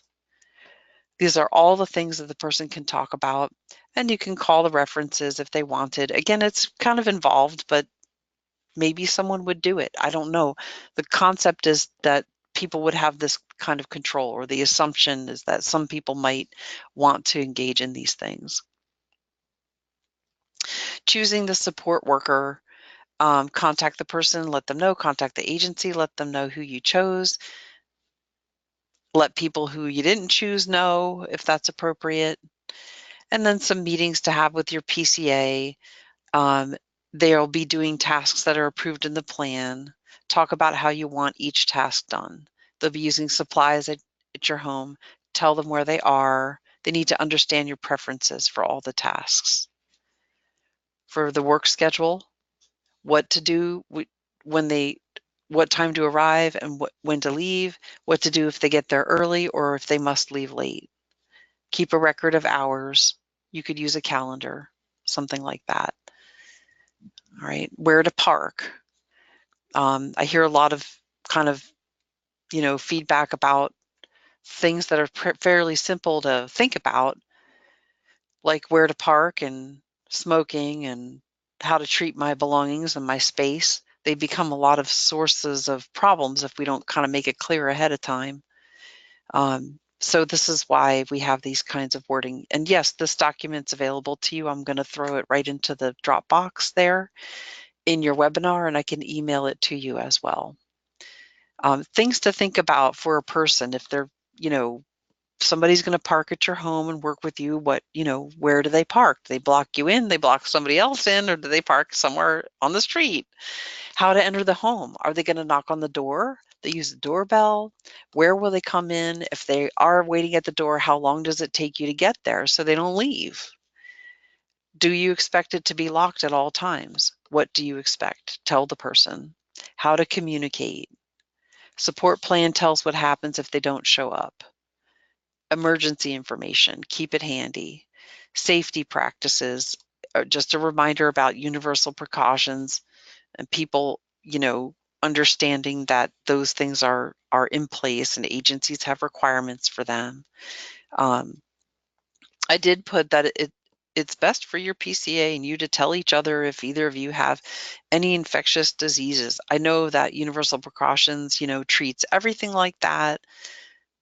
It's not required that anybody tells anybody anything, but it's always helpful if people who can kind of agree to tell each other that. And I have seen that in lots of other materials across other states. And it's not a requirement. You don't have to do that, but it helps to stay safe if you do.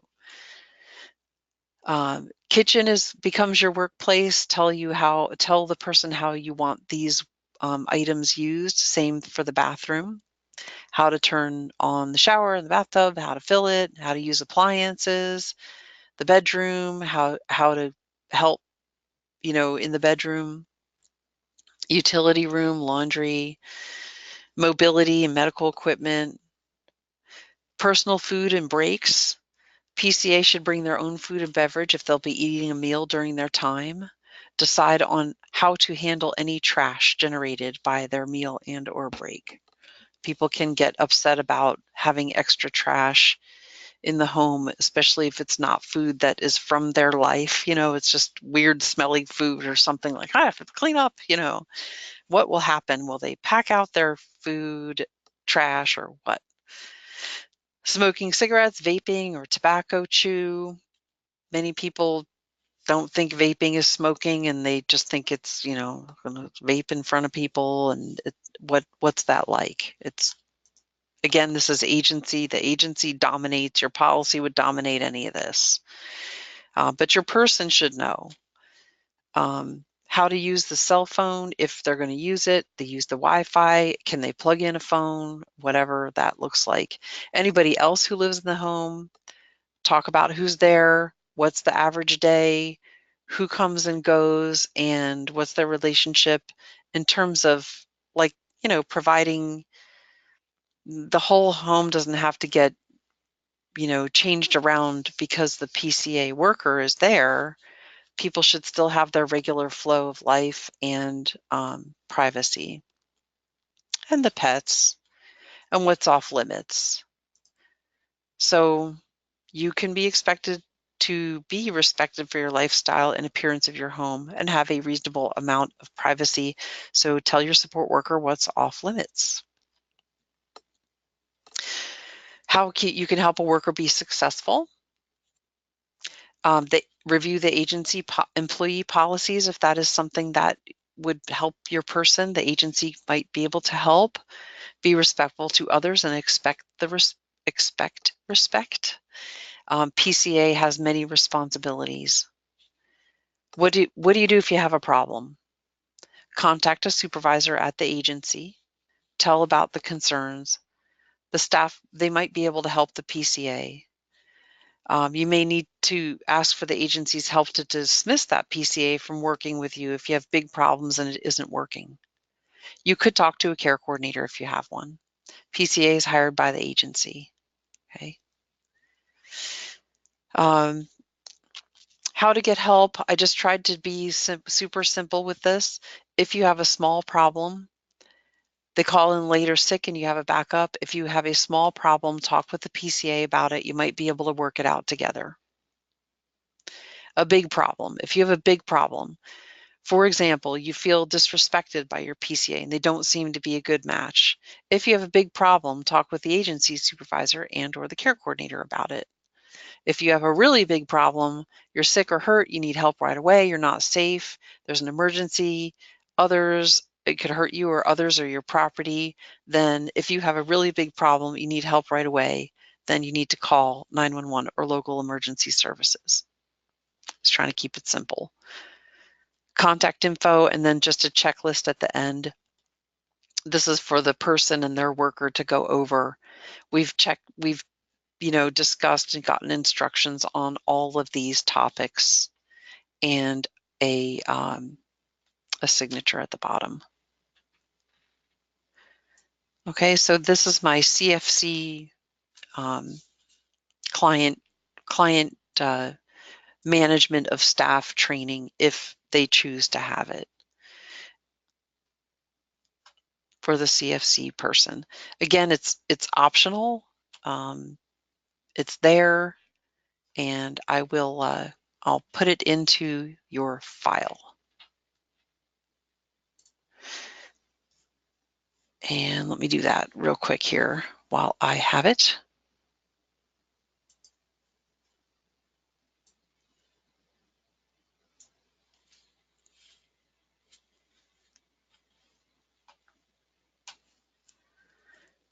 And it went in.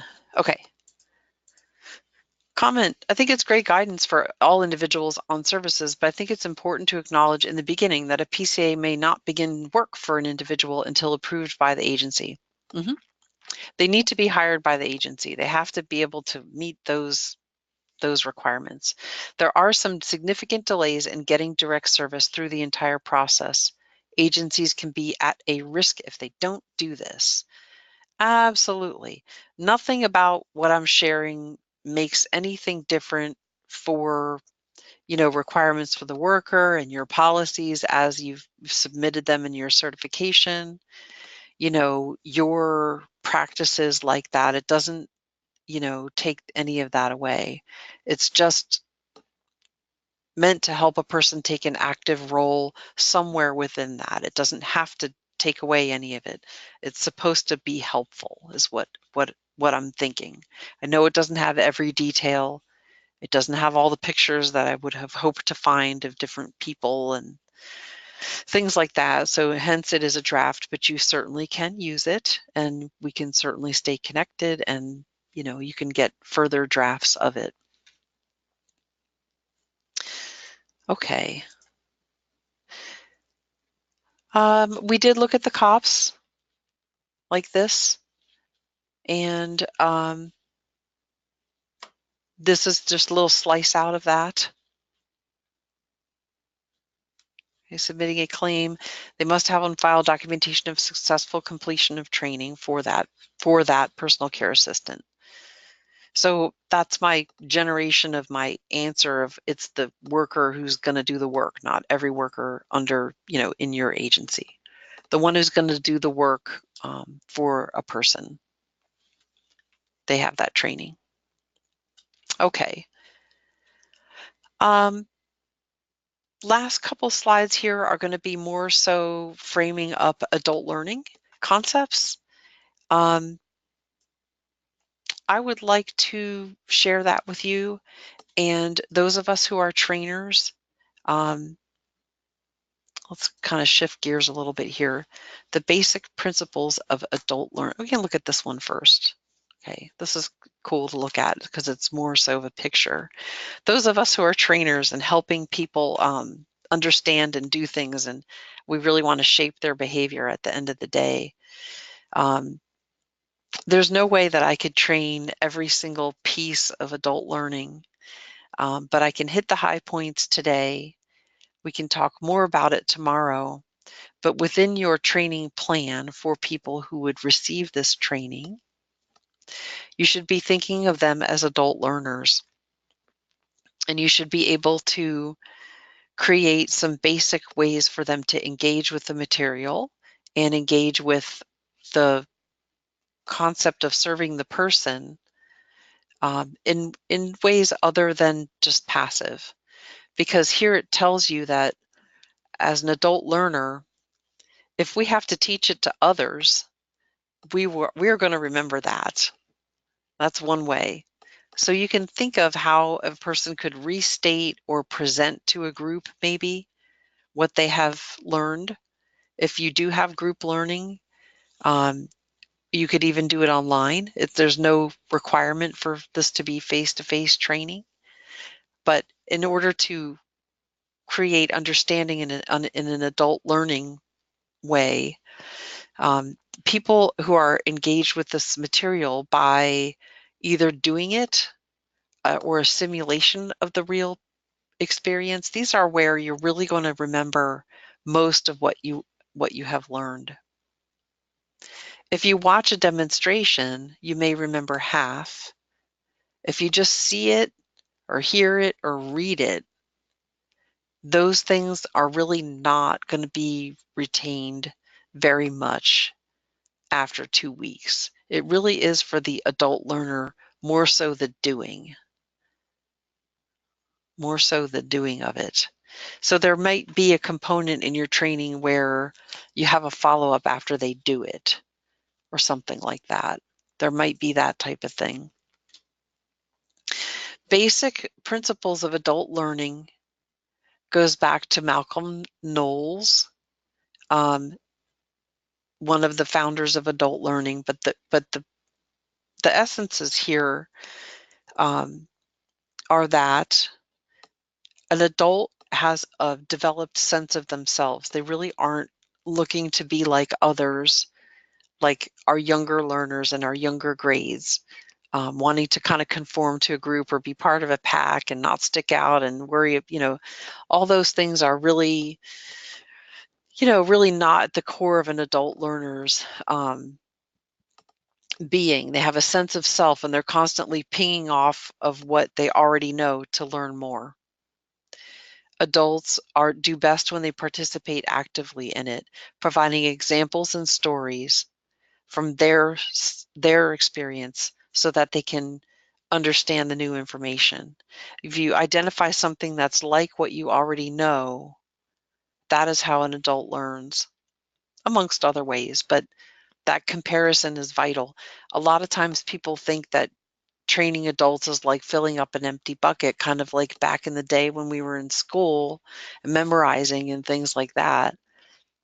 It's not going to work that way. It has to be compared to something we already know. In fact, we really can't help it. It just is that way. We're going to find what's similar. We're going to go for the short answer because we're busy.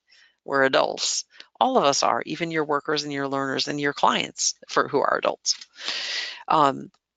Adult learning needs to have a purpose. So you're here because you're required to be here because, you're going to do this service.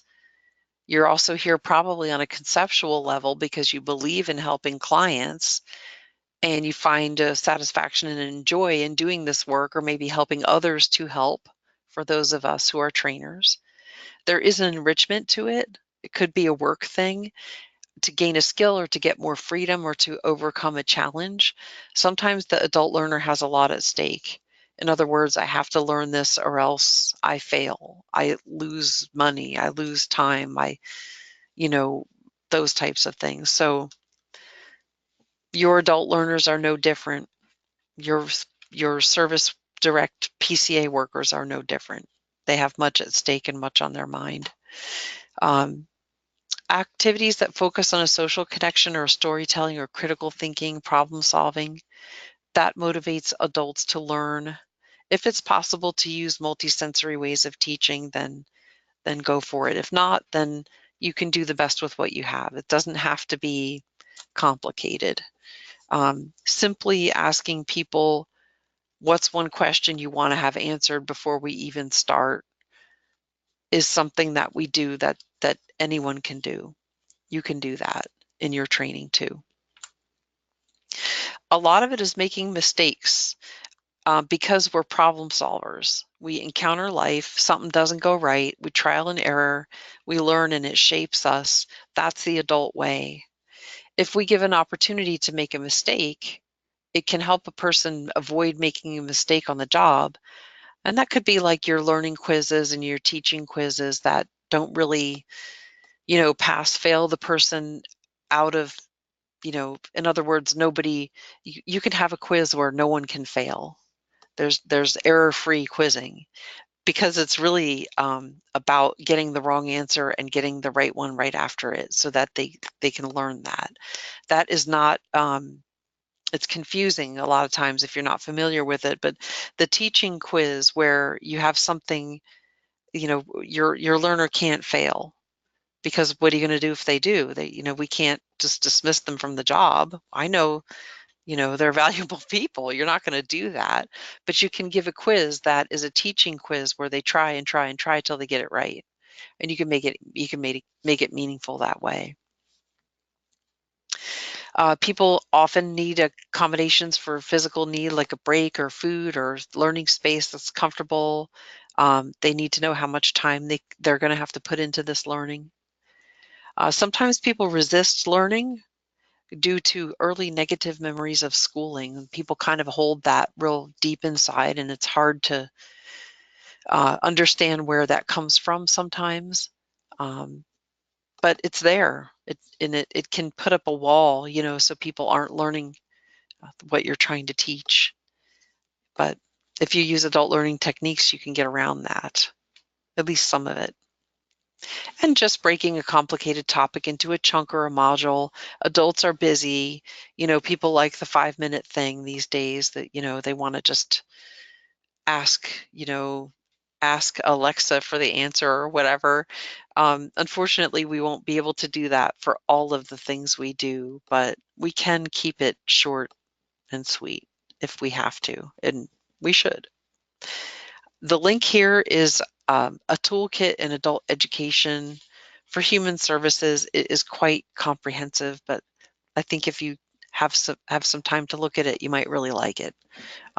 It's pretty tailored to what we do. Again, it's general, but it's freely available out there on the web, and I just wanted to share it with you. Okay, so those of us who are trainers, does any of this resonate with you? Have you had to do any of those things and adapt things so that people understand?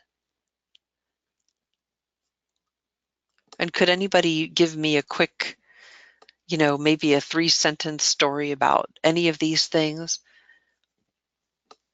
Maybe you did a training where people, were super engaged, and what did you do? What works for you, even if you're not just a trainer? I have executive directors here. What works for you when you need performance from somebody, or a team? Any of these things? What's a tip? If you have to train others, if I had to train others in these topics, what's one thing I would do? I'll be quiet and I'll let you write those things in, and then I'll read them out.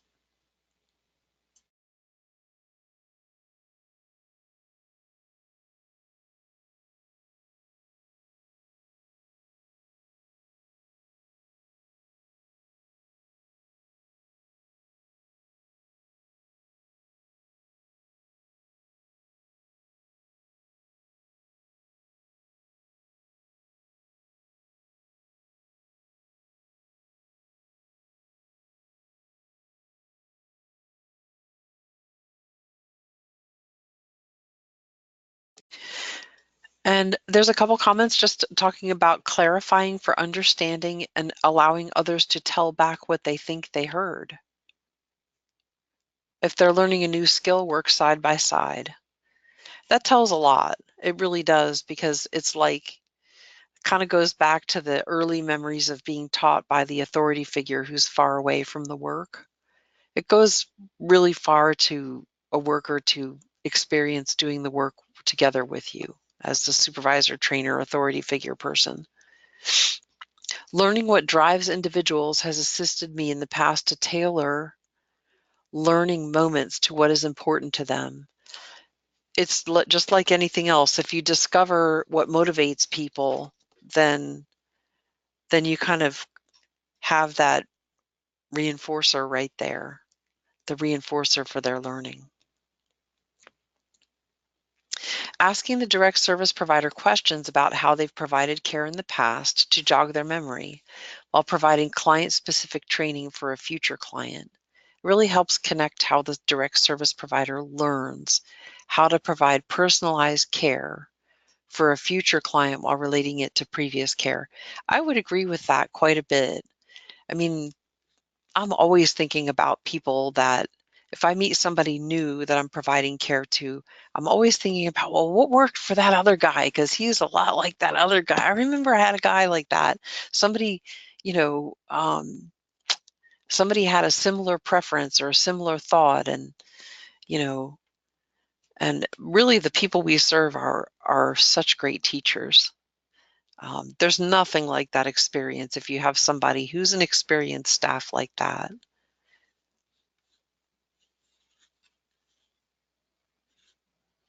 I've thought of a lot of different things just because of the role that I have. Um, I've heard many great stories from care coordinators and PCS admins and other people and direct service workers. I often thought how cool it would be to have a book collected without any private personal info in it, but just different stories of what happened and successes and failures and the in between, so that people would know that their work has a context, it has a role, it has a way, it has a reason for being. Um, Especially our direct support staff, they're part of a kind of wave of needed care, which is not going away or not lessening throughout our nation, but especially in Alaska. Lots of times we get involved in meetings about kind of the care and feeding of this worker group, what motivates them, what's important to them, what helps them bring their heart to the work and their head, and how important training is to people. And I just hope that I can give you um, some channels of thought in order to make your training great, so that you begin to get closer to the retention that we all kind of dream about when it comes to people doing this work.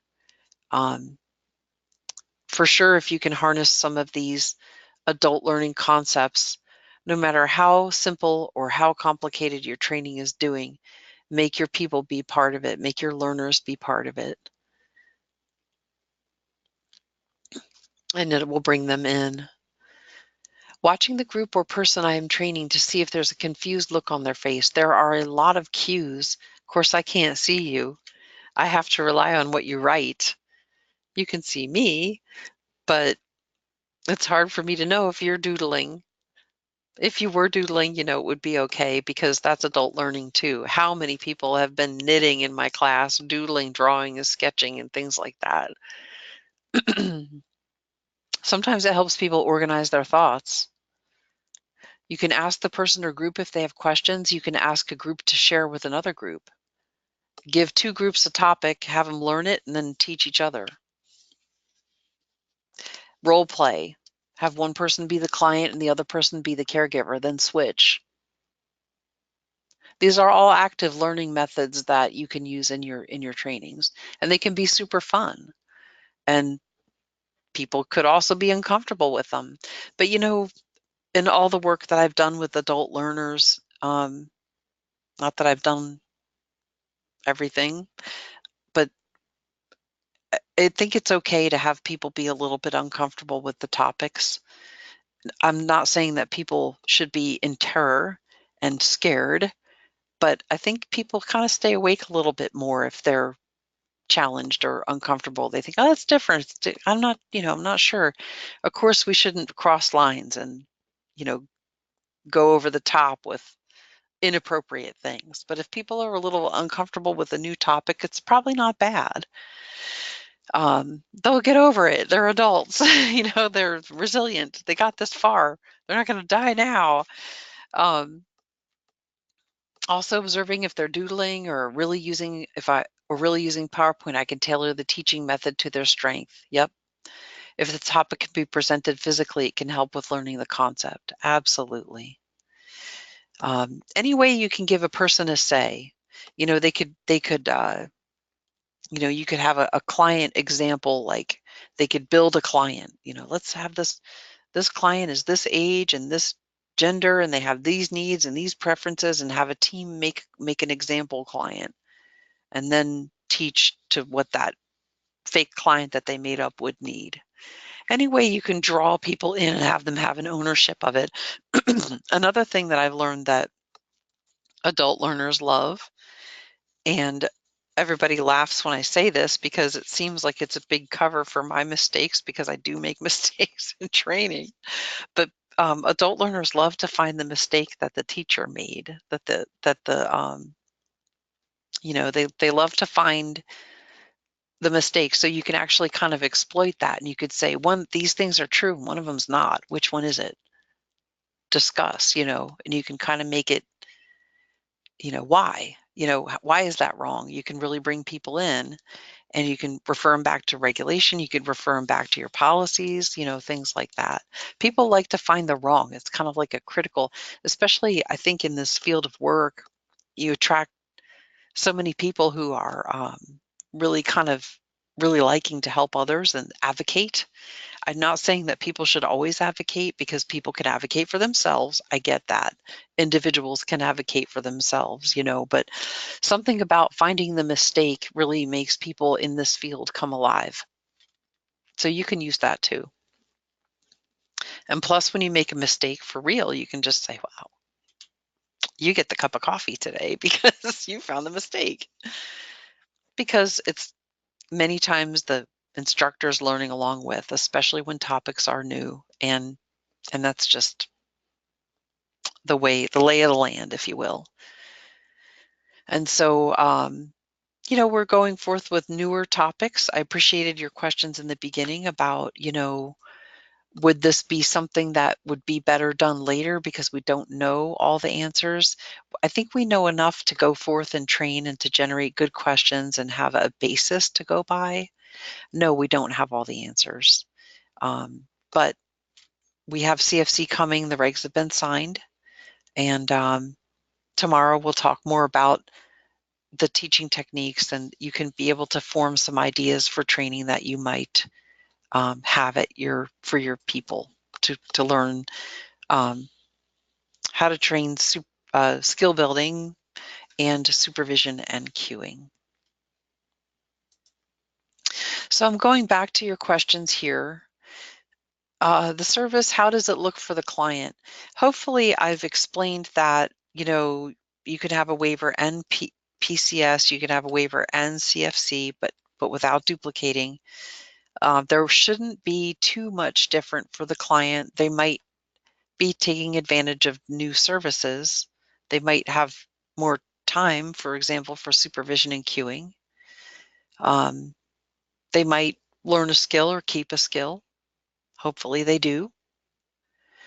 We did talk a bit about the service plan, and the support plan. Those are the service plan for CFC goes into a support plan that the care coordinator does, and there's a measure of collaboration there. And I know we've talked about what that looks like. My best model for that is how a care coordinator would commonly go to an agency on a person's behalf and request a service. Well, maybe the person already knows about your agency and they want to use you. Well, they go to their care coordinator. I want that work, that company. It doesn't have to be just the care coordinator doing all of that. The person has a big say in it. We talked about the enrollment part, the eligibility part. I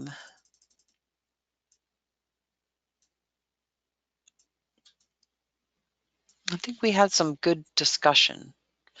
So far, so good anyway. Okay, so are there questions now about any of these things? Kind of throwing it back to our structural slide here. Any burning questions that you had earlier that we didn't touch upon at least? If not, that's okay. If so, write them in. And we can be done a couple minutes early if you want. That's fine. Tomorrow we may not go through the whole time. It really depends. I think a lot of the conceptual things we got in this session. Tomorrow may go quicker.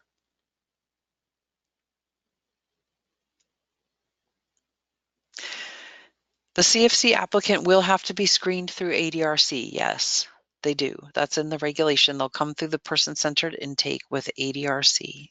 Mm-hmm.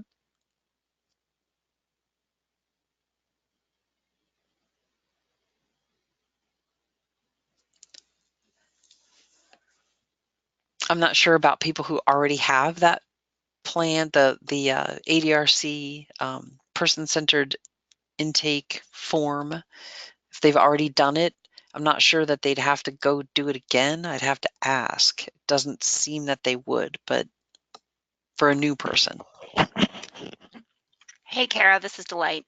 Hi. How's it going? Well, for that specific question, if you already qualify and you received the letter earlier this spring, you don't need to do anything for CFC. Only new clients would need to go through ADRC.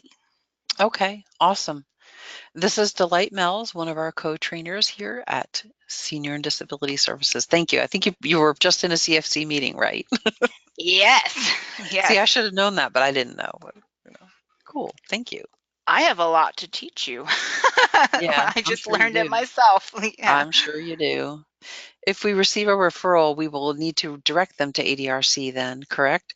If they haven't been to ADRC since you said last spring, this past spring, is that right? Yeah, so if they received a letter already, then they won't need to take any action, because they've been processed. But let's say you received someone's going through ADRC and submitting their paperwork. I mean, we're talking brand new, then they'll have to go through ADRC. And so what you're talking about, Delight, is the letter to all existing people that said, hey, you're eligible for CFC, opt in or opt out. That letter. Yes, Those people don't yes. have to go to ADRC because they're already in or out. They've already started, the knowledge. So they don't have to go through ADRC. If they're a brand new client, they want to apply for the waiver or CFC, then they'll have to go through ADRC. Oh, copy of the letter. I can show you that on The on CFC the page. web. Yes. Hang on. Let me get that. Let me grab the internet.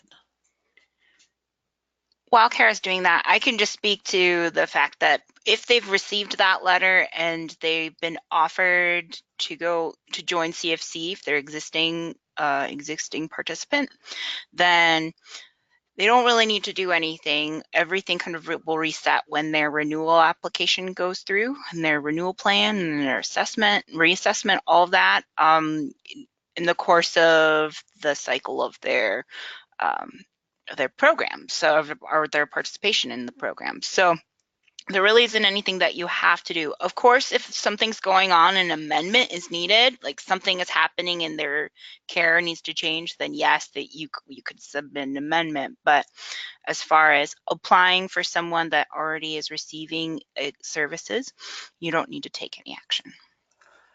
Okay, so we do have a community first choice page, and the little dot is right by it, right there under programs and offices.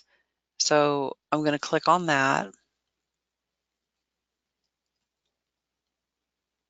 And this just tells us different things that needs to be updated, obviously. It does have a copy of the frequently asked questions about Community First Choice, and this was sessions for the public and care coordinators. There's lots of different questions there. It also has the letter that was sent out to people.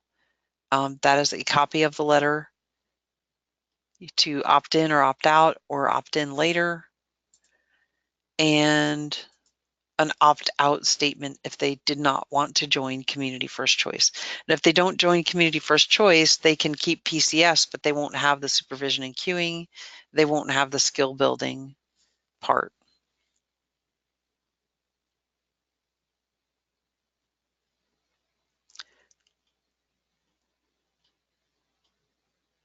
And this is, again, all people who meet nursing facility level of care and have PCS, so otherwise known as combo client. And this is where the info is. From our main web page, you just go under Programs and Offices and click on Community First Choice. Yes, they should submit the opt-out form if they don't want to be a part of CFC.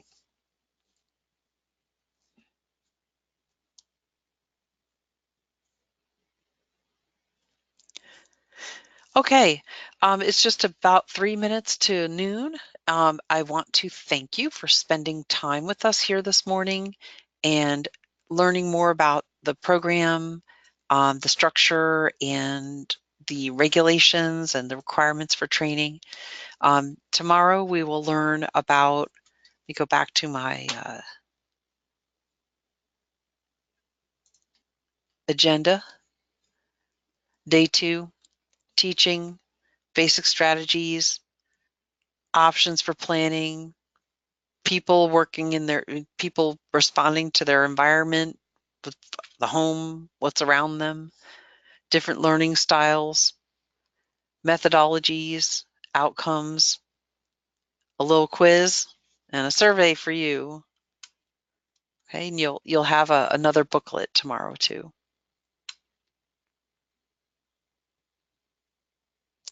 I'll also be able to share with you some slides that you can use to kind of build off if you wish to do so for your training when you develop it.